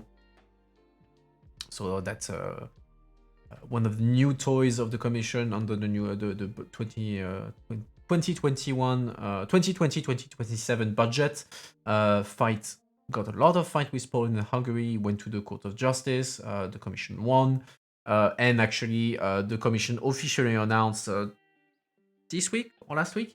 This week, that it was using it against Hungary for its violation of the rule of law. And so they want to extend that to other areas. Any necessary legal avenue, including tradition, should be considered to punish breaches of EU law. Probably a reform of Article 7. Article 7 is the official article that deals with the rule of law, that allows to suspend the rights to vote of a country that breaches the rule of law. And the problem currently with that is that it requires unanimity to be activated, or unanimity minus, of course, the country that is concerned. But the small problem with that is that when you have more than one country at the same time that has rule of law problems, such as Poland and Hungary, well, they cover each other, and so they can never use Article 7, because when you do an Article 7 on Hungary, Poland's veto it, and vice versa. Fostering education and media program, blah blah blah blah. Make EU values. Okay, whatever. Data protection. We have a regulation for that. I'm sure the Commission will just tick it without even looking. Implementing in full the existing data privacy legislation. Okay. blah, blah, blah, blah, blah, blah. Such entity should be sanctioned in a stricter way than the current implementation of the regulation, proportion of the annual turnover. So that means that when company does not respect data protection rules, they can get a fine up to 4% of their global turnover. So take the money they do worldwide, they can get 4% for the equivalent of 4% of that amount as a fine. Of course, that's pretty much the ultimate sanction that you can get. Give more effective principle of privacy by design, default. Okay. Ah, yes, that's one we discussed, I think. The question of miners data. Like, yeah, creation of special category for sensitive miners data. And they were talking about the health data of miners, but by definition, it's already health data are always like considered sensitive data. So that was a bit odd as a proposal. Better enforcing eligibility criteria for the European national data protection authorities in terms of qualification and suitability to ensure the highest level of independence of their members. That's a reference to the Irish data protection authority that is being accused of being too lenient to Facebook and Apple and Google because, of course, these companies are based in Ireland, which means that it's one of the problems of the GDPR, so of the data protection rules, is that Ireland is de facto the main authority when it comes to data protection, because all the big companies are established in Ireland, so that's the Irish authority that is competent. And there is a lot of criticism that the Irish authority is not doing its job well, and it's not only a question of that they don't have the means to do their job well, is that they don't want to do their job well. So that's how I read that as a small, slight reference to this. Media, fake news, information, fact-checking. Okay. Measured. Legislation addressing threats to media independence through EU-wide minimum standards. Minimum standards on what? Including a review of the media business model to ensure integrity and independence of the media. Okay, good luck. Where does that come from? Belgium and Dutch. Good luck on that. Even if there is rules for audiovisual, and there's the AVMS directive, for instance, audiovisual media service directive, and there's also the Media Freedom Act that is coming this year. Strictly enforcing EU competition rules in the media sector to prevent large media monopolies. Okay. Setting up a EU body in charge of addressing targeted disinformation interference. Okay. Outline. Okay, there was a proposal that as well, but that's a copy of Europe Direct. Okay. Can request and provide fact-check information on European politics and policies. Be further supported and promoted more actively. Yes. Promoting media literacy, classics. Okay, code of practice on disinformation. Okay, classic. Stronger rule for the EU to counter cybersecurity. Okay, reinforcing the EU Agency for Cybersecurity, ENISA. ENISA, which I think is based in Greece. I think. Not sure. Let me check. Yes, it's in Greece. There are worse places to be working from, I would say. And in the coordination of national cybersecurity authorities. Okay, fine. Anti-discrimination, blah, blah, blah. Okay. Transparent quality of life indicators. Okay, that's a repeat of what we had a bit. Isn't that like literally a copy-paste on the previous ones? Okay, we discussed already. Well, discussed. We saw already. We saw already taxation. UI criteria on anti-discrimination in the labor market, incentivizing the hiring by private company of people that are usually most subject to discrimination. Yeah, we discussed that the last time. Temporary quotas, okay. Ensuring the creation and facilitation for the kindergartens. Okay. I don't see the... Okay, yeah, it's on quality of life here. Okay, fine. I'll allow it. Animal rights. Sometimes I don't get like the older things. Like we had the old part about agriculture. They could have put that at in there, but well. Protection of farming animals, ensuring higher animal well-being. Okay. Financial penalty for negative externalities of agricultural activity, greenhouse gases emission, use of pesticide, whatever you've used, long-haul transport. So pretty much think it's all already in there. Reducing subsidies for agricultural mass production when it does not contribute to a sustainable transition. Blah blah blah. Okay. Digital transformation. Investing in high quality, innovative European digital infrastructure. 5G and 6G developed in Europe. Okay.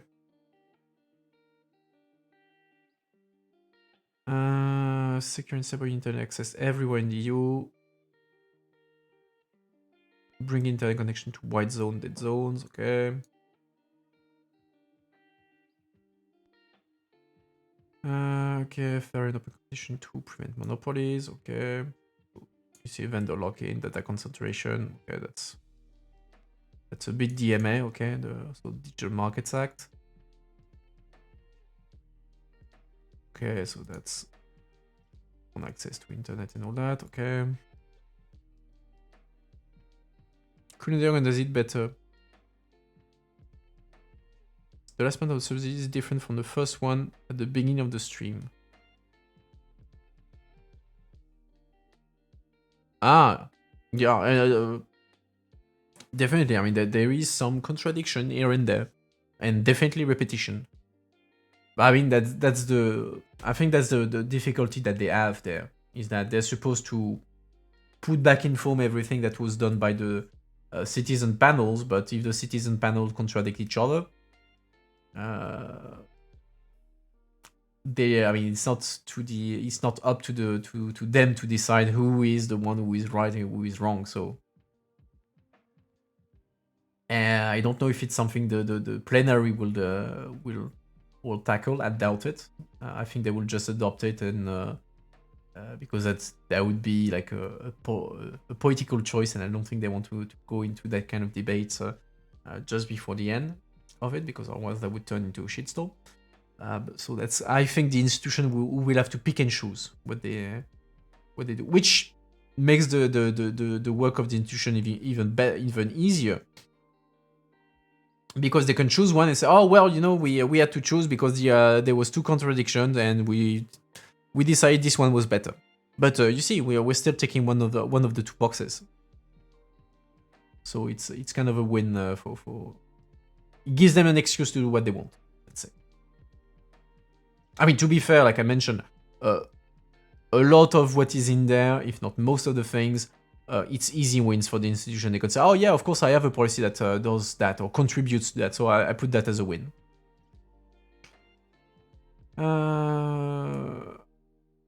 Okay, repetition. High quality digital data, improve security, cross-border interoperability. Okay, whatever. Okay. Digital literacy. I think I'm gonna pass quickly on this one because... Okay, training. Okay, fine. Ensuring a healthy use of the internet.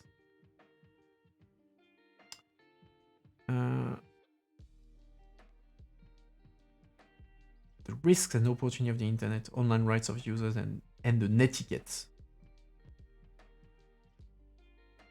Why not? Okay, so the fact of not leaving out older people. When it's raising, blah blah blah. Okay. I'm passing on all that. Actually, it's 32 pages on out of 50.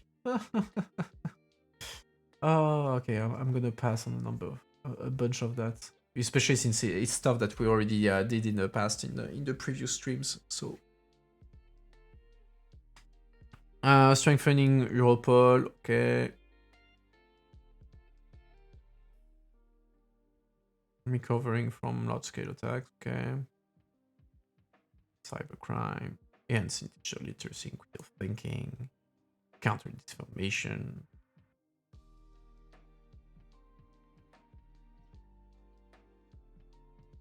To assess the trustworthiness and impartiality of information. Okay.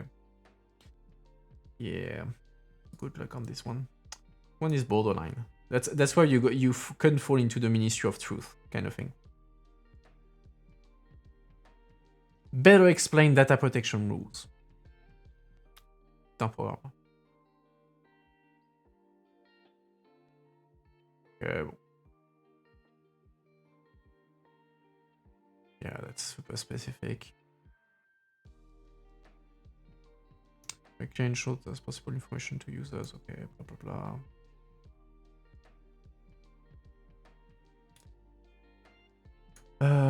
Efficiency help. Okay, that's too specific. Boring. Okay, now I'm taking an executive decision. I'm going to stop only for where I see something politically interesting, because otherwise it's like super technical and specific, so it's not exactly the most interesting reading ever. Your decision is like companies to be socially responsible. Didn't we discuss that? The smart working job? I mean, I think we did. Maybe I become crazy. That's also an option. Human oversight of decision making processes involving artificial intelligence. There is something that is in the work currently. Remote working, okay. Publicly accessible digital school board. That exists, I think, already. Okay. Data infrastructure based on European values. Yeah, that's that I like, I imagine. Okay.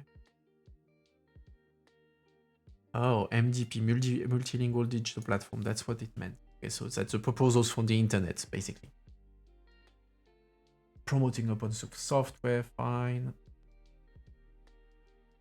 European democracy. Again, why do they put the other stuff on transparency and citizen participation was not in there? That makes no sense. This document is a mess. Improving effectiveness. Okay. Participatory mechanism should be inclusive in the... increase the frequency of online and offline interaction between EU institutions and the citizens through different means of interaction. In order to ensure the citizens can participate in the EU policy-making process. Yeah. Yeah, that's kind of weird as a proposal. Like the charter for EU officials on citizen participation is like, okay, how are you supposed to interact with a citizen? You see, they show you a picture of someone in the street. That's a citizen. You don't run away from it. It doesn't bite. Usually.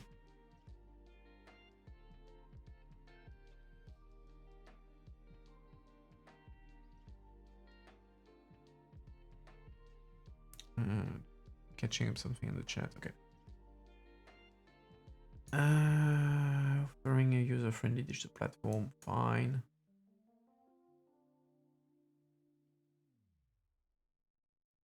Blah, blah, blah. No. I say no. We will not include you into the Committee of Regions. No, we will not. I refuse. I refuse. You don't deserve that. No one deserves that. Oh, create a system of local EU councillors. Ah, okay. I thought they wanted to make another institution with the EU Council. Okay, makes sense. As a way to reduce the distance between EU institutions and European citizens. That's why you have the Europe Direct and Maison de l'Europe kind of thing. That's there for that. It's okay. I can delete everything. Yeah, okay. I can delete everything. It's okay. So that it doesn't exist. This proposal never existed. I'm gonna send that back to Daniel Freund and tell him, okay, I checked your document. I corrected a few mistakes. You can send it to Macron, van der Leyen, and Michel. That's fine now. We cleaned it. We cleaned it. The citizen has spoken. Ah, yes, this one was one of my favorite. Holding citizen assemblies periodically on the basis of legally binding EU law.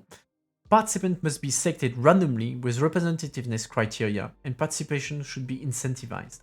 If needed, there will be support of experts so that assembly members have enough information for deliberation.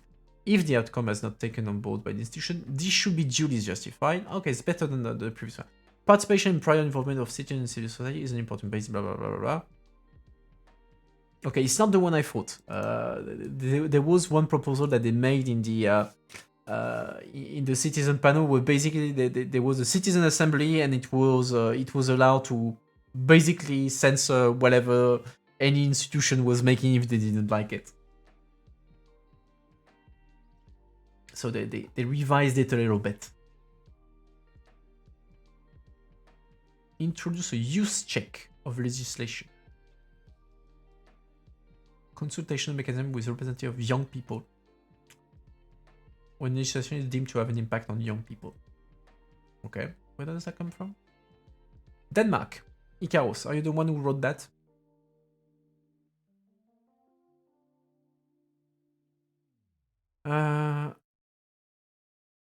Summarize elements of citizen participation in the EU Charter for the involvement of citizens. Use check. Work culture? No, I don't think it has anything to do with work.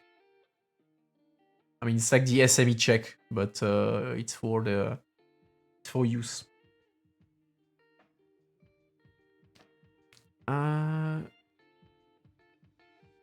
Make the European Union more understandable and accessible and strengthen a common European identity, in particular by minimum level of education of the EU. Okay. Making reliable information on the EU easily accessible in an inclusive manner to all citizens. EU institutions should use more accessible language and avoid using bureaucratic terms in their communication, while at the same time maintain the quality and expertise of the given information and adapting the information to different communication channel and audience profile.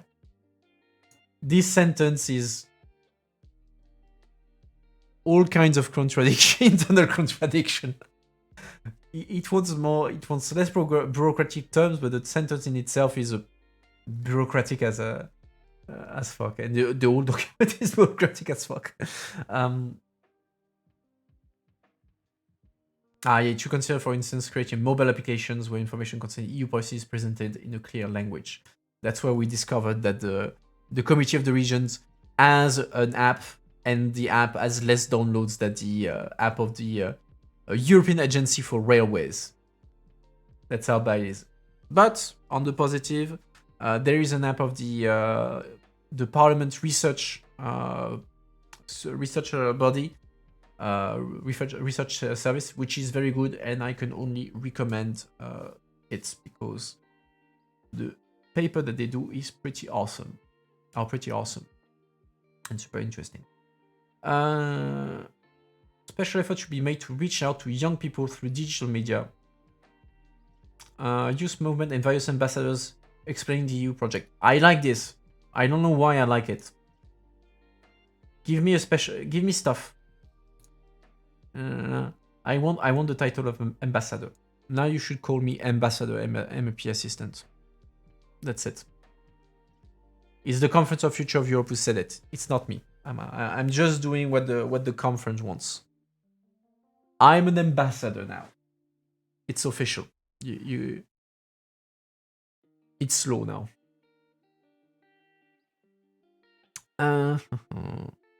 Don't facepalm me, Little Miss Debbie.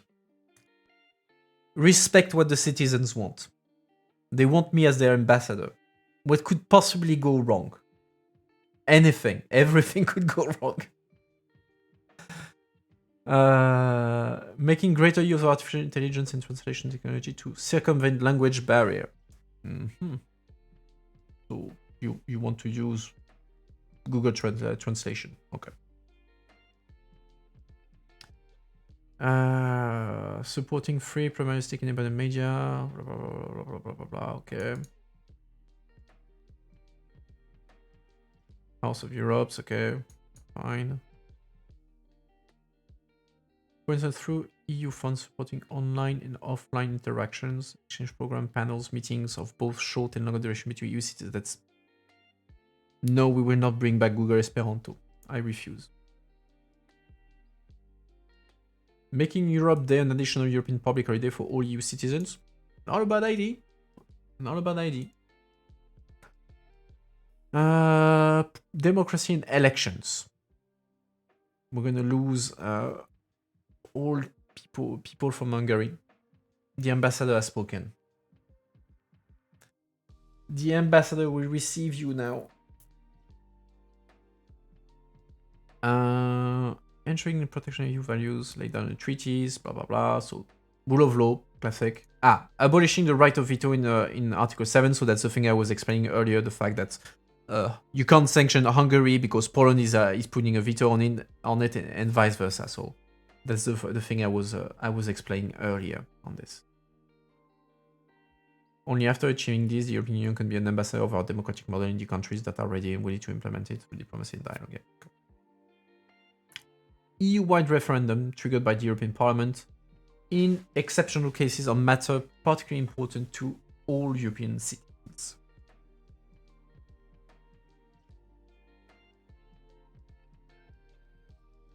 I like the foot page. Citizen representative explain it should be carefully implemented and used.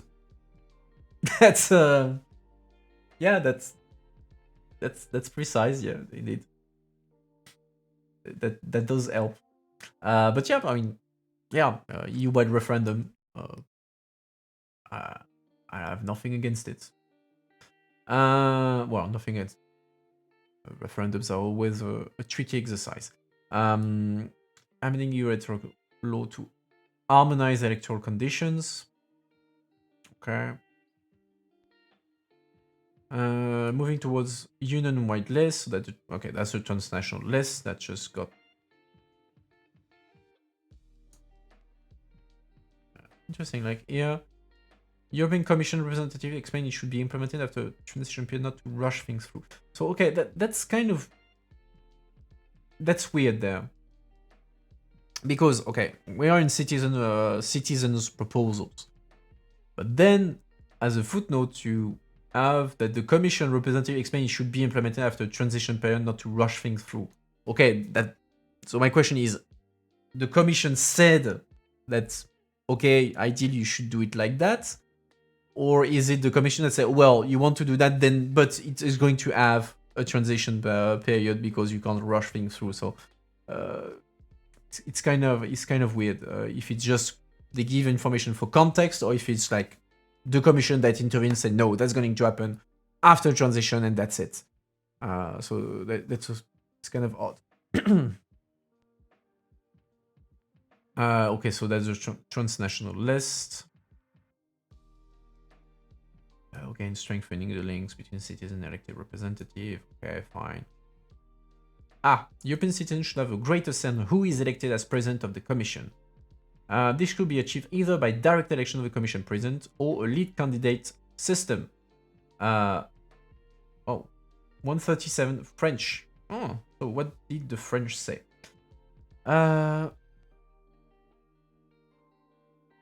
Good night to all. Is there still hope that significant reform will be implemented in the next years? That's the big questions. That's the big questions, and one of credibility, because let's say that the EU institution saw the Conference of Europe, Future of Europe as this big consultation exercise. You're gonna change Europe citizens, and we'll change things. And Council was never very keen on that because Council doesn't want to change stuff. They're pretty happy with how the things run for the time being because they are the ones with the most power.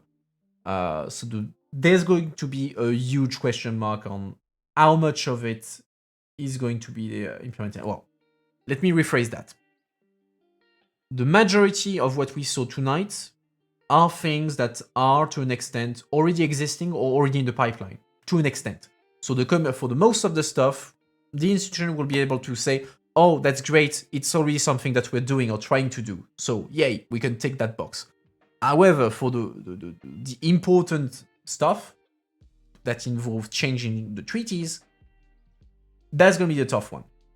And I'm not certain that the council will accept, especially on certain stuff when it comes to removing unanimity, that sort of thing. So there will be a big Parliament will put a lot of pressure on the Commission and the Council politically, and to say, oh well, you citizens spoke, we have to make a treaty, reform of the treaty. We need to open the unanimity rules and all that.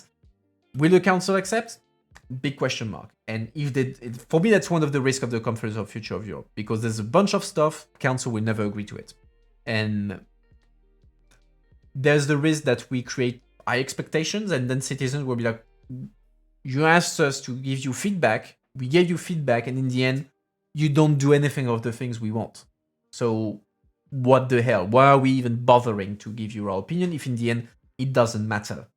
So that's the thing I see, the problem I see in the whole exercise is it could backfire on the EU, because we may have overpromised and member states will just torpedo the thing because they don't want to change things. So that's going to be tricky. I can see some of the things changing.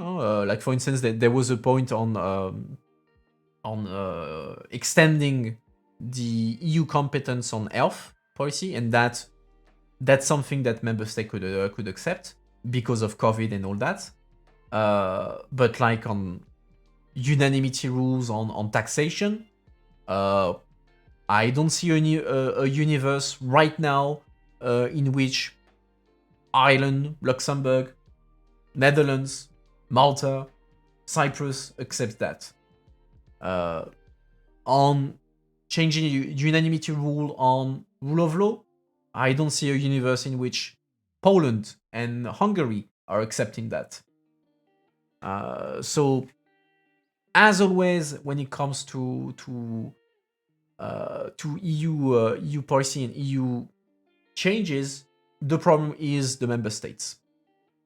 They don't want to change things, which is the core issue of the EU right now. Is we reached the point where we are stuck in a status quo, and the EU, changes can only occur in the EU if there is a crisis and member states feel like they don't have a choice. Like, look at COVID, look at Ukraine.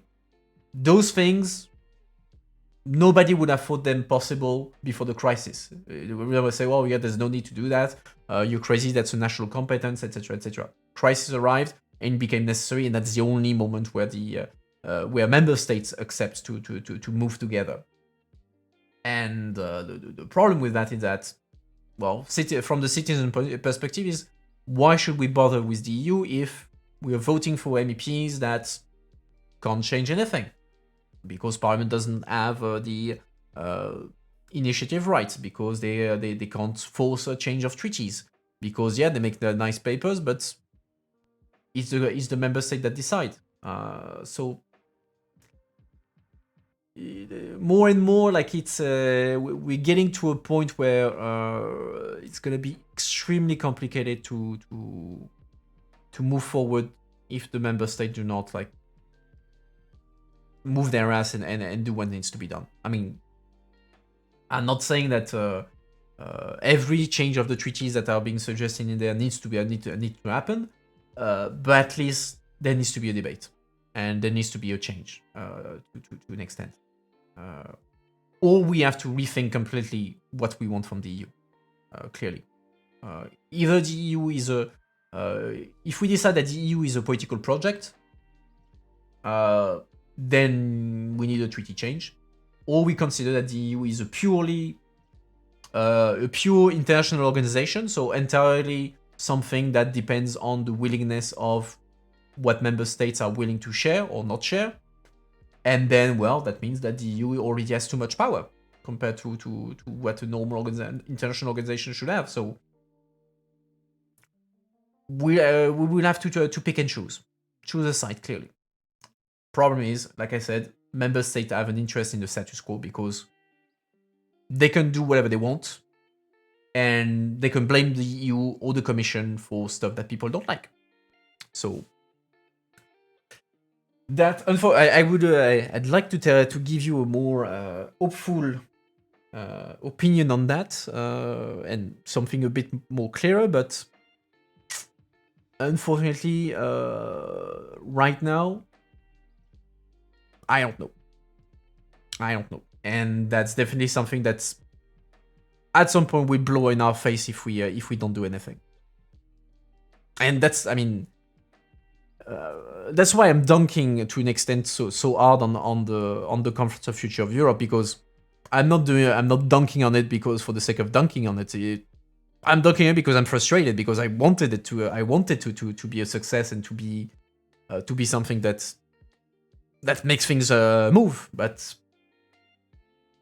I don't see it happening. Not as it is right now.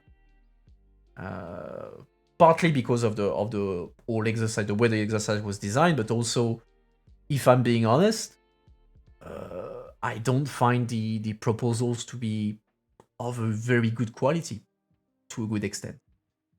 So it will be easy for institutions to claim a win and pretend that, oh yeah, we did what citizens wanted.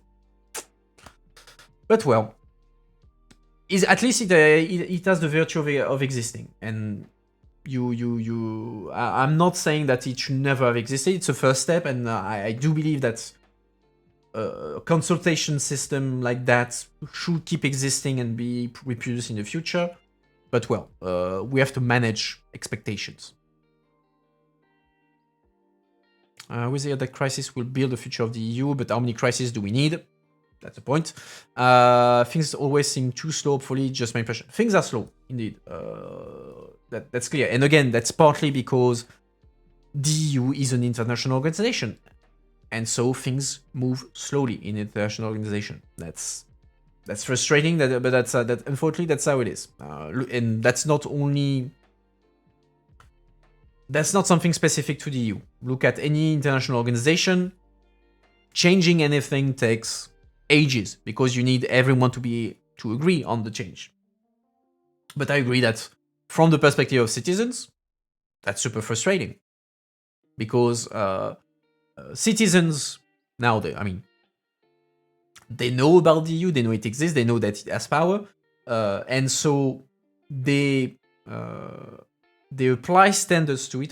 They expect things from the EU that they would expect of states, of a country. They say, oh yeah, it's something with political power. It's like my country, so it should be able to do things fast. It should be able to move faster than that. Like my country is able to move fast if it wants to. But the EU cannot, because of the way it is, because it's an international organization, because of the way member states are making things slow, etc., etc. But you're right. I can't disagree with you on the fact that things are extremely slow at EU level, and how many crises do we need? That's the question. Slow processes are part of democracies. I understand it. Yeah, there is a need for slowness to an extent in democracy, but then in international organization, slowness becomes a bit the defense of status quo. because what matters when it comes to countries' international relationship is stability. Stability is the key thing. Member states, wherever, want stability because stability is predictable, and predictable is safe. So, unfortunately, that's how it is. But yeah, anyway, let's go back on track and move on. So yeah, electing president of the commission directly, and so there's a bunch of stuff that was written by the French. Blah blah blah. Lead candidate. Okay, so they explain the Spitzenkandidat system, so the lead candidate system in good English. Palo Rangel, so an MEP. Blah, blah, blah. In order to reinforce the lead candidate process, the position of the European Parliament and the European Council should be reversed, and this implies a treaty change. The Parliament would propose, and the Council would approve the President of the Commission. So, how does it work currently? Currently, so you go under the lead, the lead candidate system. Okay, no, let's start with the treaty. Currently, President of the Commission. The President of the Commission is decided by the Council. So it's the Council, so the institution that represents the member state that propose the name of the President of the European Parliament, European Commission, and then the European Commission as a whole is approved by the European Parliament. In the treaties, the only rule on the President of the Commission is that he or she should be it should reflect the majority in the Parliament. So the way it's interpreted is he or she must come from the political groups that won the election. So in this case, Ursula von der Leyen, she comes from the EPP because the EPP was the party that won the most seats in the European elections. So by the treaty, that's the standard. The lead candidate, or the Spitzenkandidat system as we call it in Brussels, is the following. Is political parties, European political parties, so the EPP, the SND, the Greens, the GUE, etc. At the time of the elections, of the European elections, they said, okay, we will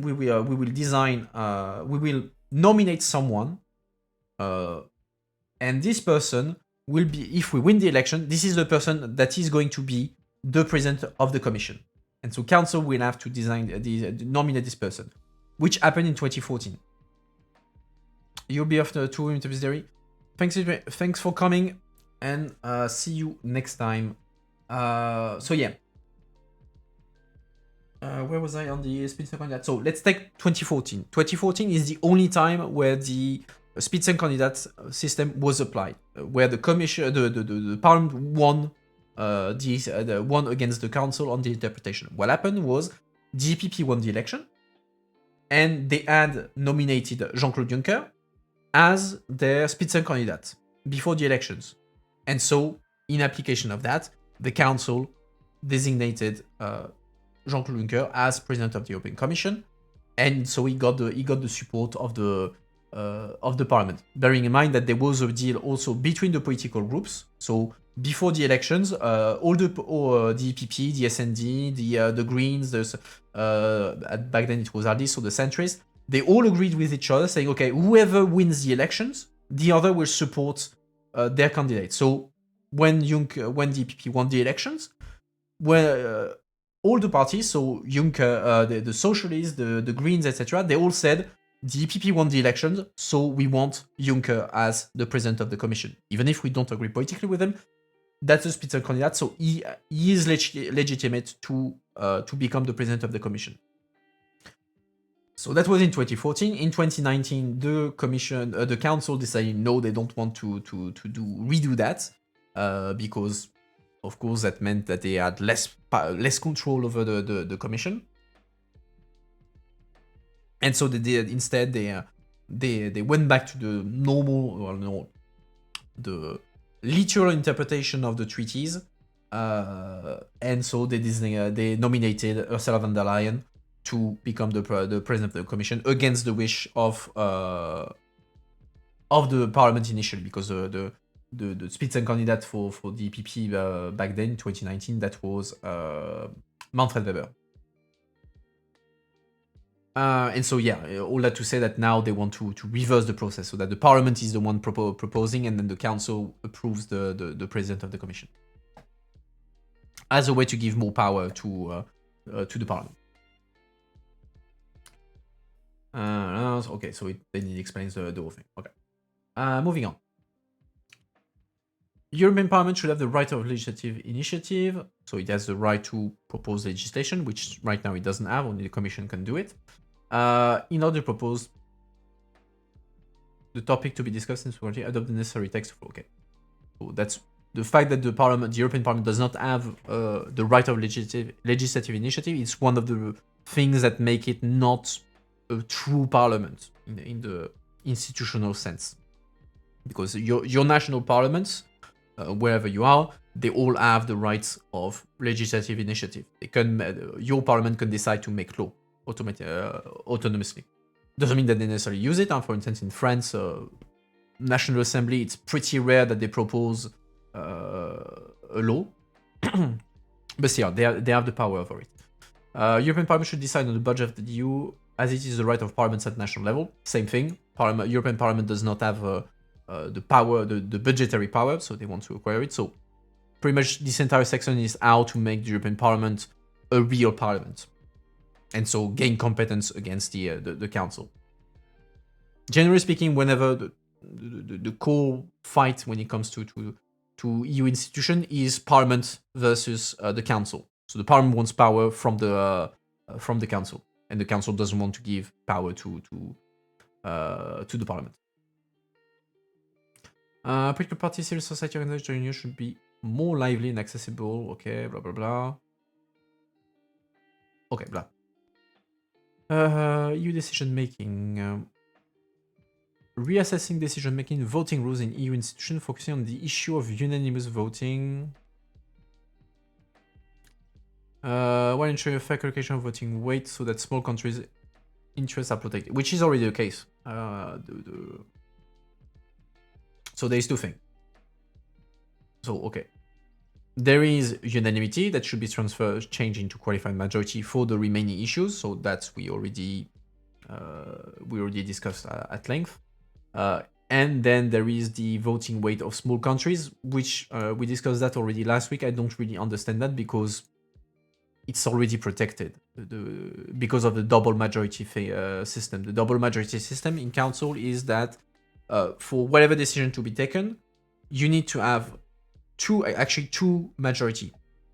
One majority of 55% of the member states, so you need 15 countries to agree on the decision. And these 15 countries need to represent at least 65% of the EU population. So those two majority are cumulative, and if you have those two, then you have what we call the QMV, the qualified majority vote. And so the fact that you need a majority of member states, so the 15 member states, that's a protection for small countries' interests, because that means that the big member states, France, Germany, Italy, Spain, Poland, they can't impose their views on the other because they are the biggest member states. Manfred Weber, I remember it was yesterday the election of EPP catchphrase, the power of we. It was the power of we. And Manfred was obsessed with building bridges. But yeah, it was his big catchphrase, the power of we. Ensure transparency of decision making by allowing independent citizen observer to closely follow the decision making process. Yeah, that's called parliament. I mean, independent citizens observers. I mean, it depends on what they call closely, but that's transparency.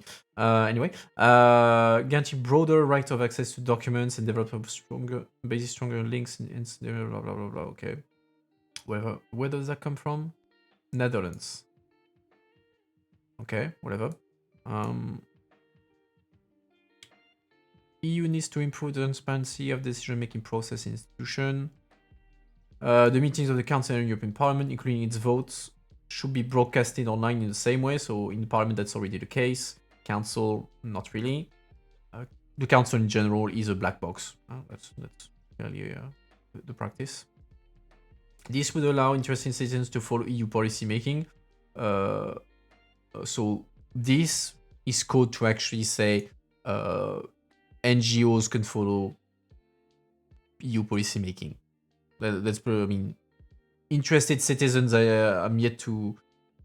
You already have a ton of things that are transparent. I'm yet to see a citizen who went to answer a consultation that didn't, a public consultation of the commission, and didn't simply copy paste something from an NGO. So it's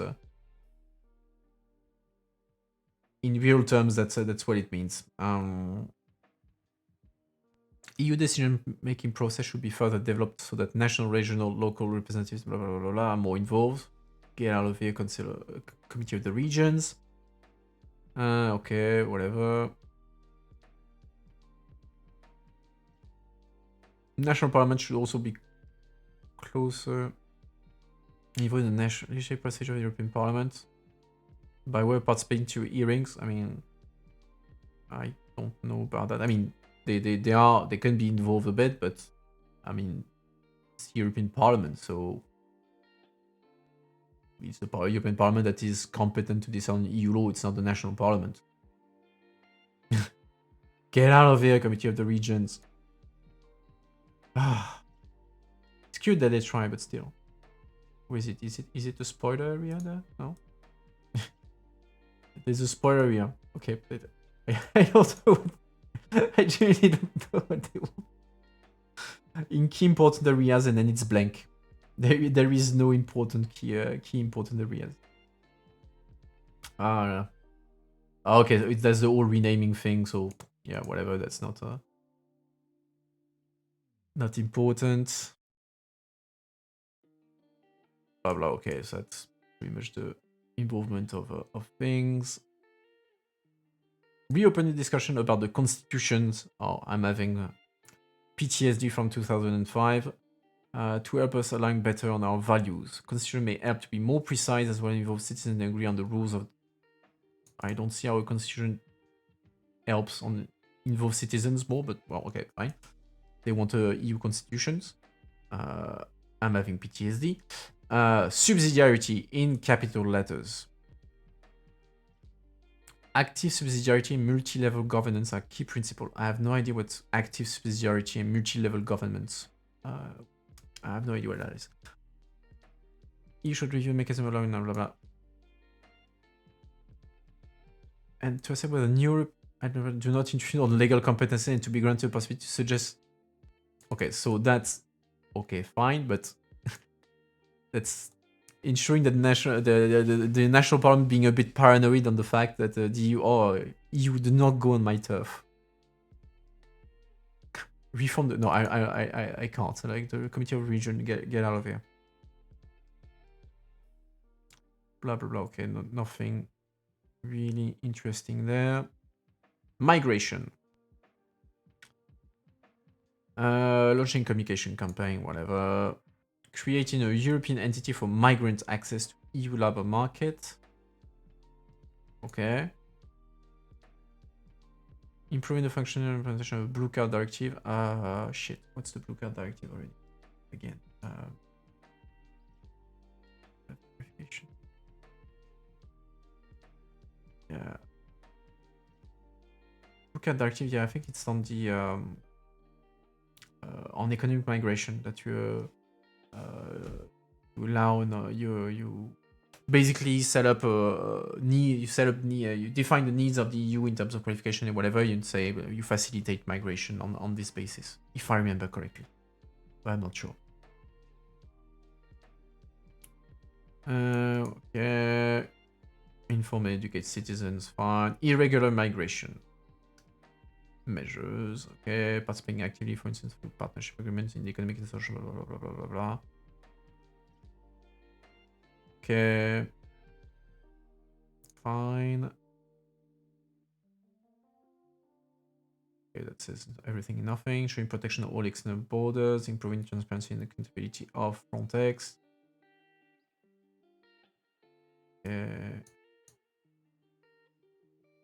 Irregular migration bis. Well, then why did they do? Should have done a single one. That's weird. Developing EU-wide measures to guarantee safety and health of all migrants. Increasing EU financial, logistical, and operational support. Fine. EU common rules procedure for examination and claim for international protection of member states, so that the whole reform of the Dublin rules, which has been stuck for years because member states cannot agree between themselves, notably on the idea of allocating asylum seekers between member states to avoid that the entire load is is going to be on the let's say the front line countries like Italy, like Greece, so the ones that are at the external border, and that are the countries that receive the most where migrants arrive first in the EU. Okay, revisiting the Dublin system, so that's why I explained. And the minimum standard for reception of asylum seekers. Okay. Special attention to pregnant women. Fine. Strength training. Blah blah blah blah blah. Okay, whatever. Improve integration policy in all member states. Okay, training courses too. Okay, fine. Asylum seekers will be given access to labor market. Fine. Education, culture, and sports. Community level of education, blah, blah, blah. Okay. Future-proof education and lifelong learning in Europe. Focusing on the following subject: civic education and democratic processes, digital skills, STEAM. We're gonna play video games? Okay, I don't know what STEAM is. Is it science, technical? I don't know what the A stands for. STEM. I know STEM. STEM is the science and scientific kind of topic, but STEAM, I don't know. Improving critical thinking. That's a big program. Integrating soft skill. Oh yeah, that one was funny. Like, we need to teach people to listen to each other. That one was cute. That one was cute. Enabling everyone to learn about environmental safety. Okay, we already covered that in the first part. Combating bullying and racism. Support the training of teacher. Fine. Meet the education needs of all children and families. Fine. Information platform, blah, blah, blah. European youth issues. Up. Offer young people more specific to champion existing program. Blah, blah, blah. Okay, so European representative. Voting European Parliament from the age of 16. They say it should be discussed and considered, not mandatory. So, interesting. They're a bit soft on this. Prepare. Okay. Oh. Fine. More single EU financing under EU Next Generation EU. Reinforce the European Youth Guarantee, so that's fund dedicated to youth. Ensure that young people's internship adhere to quality standard, including on remuneration. Okay.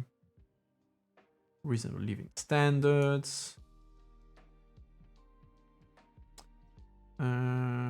Specific policies are needed to avoid a brain drain from some nations and countries within the EU due to insufficient opportunities.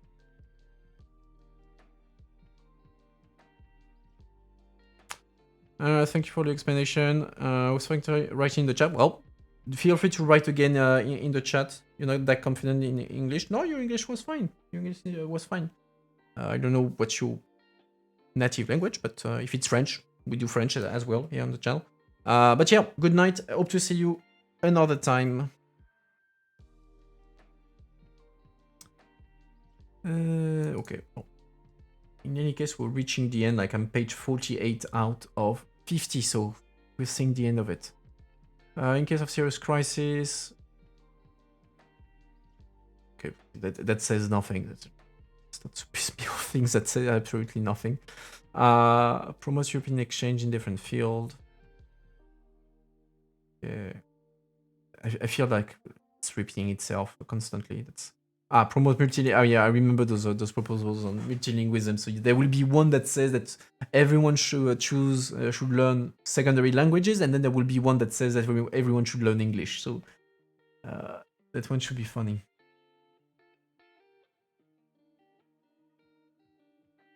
Okay. Create opportunity to share European cultures. That's fine. Protect European culture, heritage, and culture. Okay. Okay, so they didn't take the one that says that you should only learn English. Interesting. Take steps to ensure that cultural professionals sufficiently protect EU level. Fine. Sport. Emphasis on value, gender equality. Okay. Health benefit of sport. Fine. Sport activity among EU level exchange. Fine. Encourage showcasing European more inter-EU sports events. Not a bad idea. Creating EU sports team. Again, not a bad idea. Displaying EU flag or symbols at European sporting events. Fine. I'm down for it. Invest more in communication of efforts such as European Week of Sport that exist. And that's the end. We did it! I survived! I survived it! Ah. Alright, I have to confess that was painful, but we did it.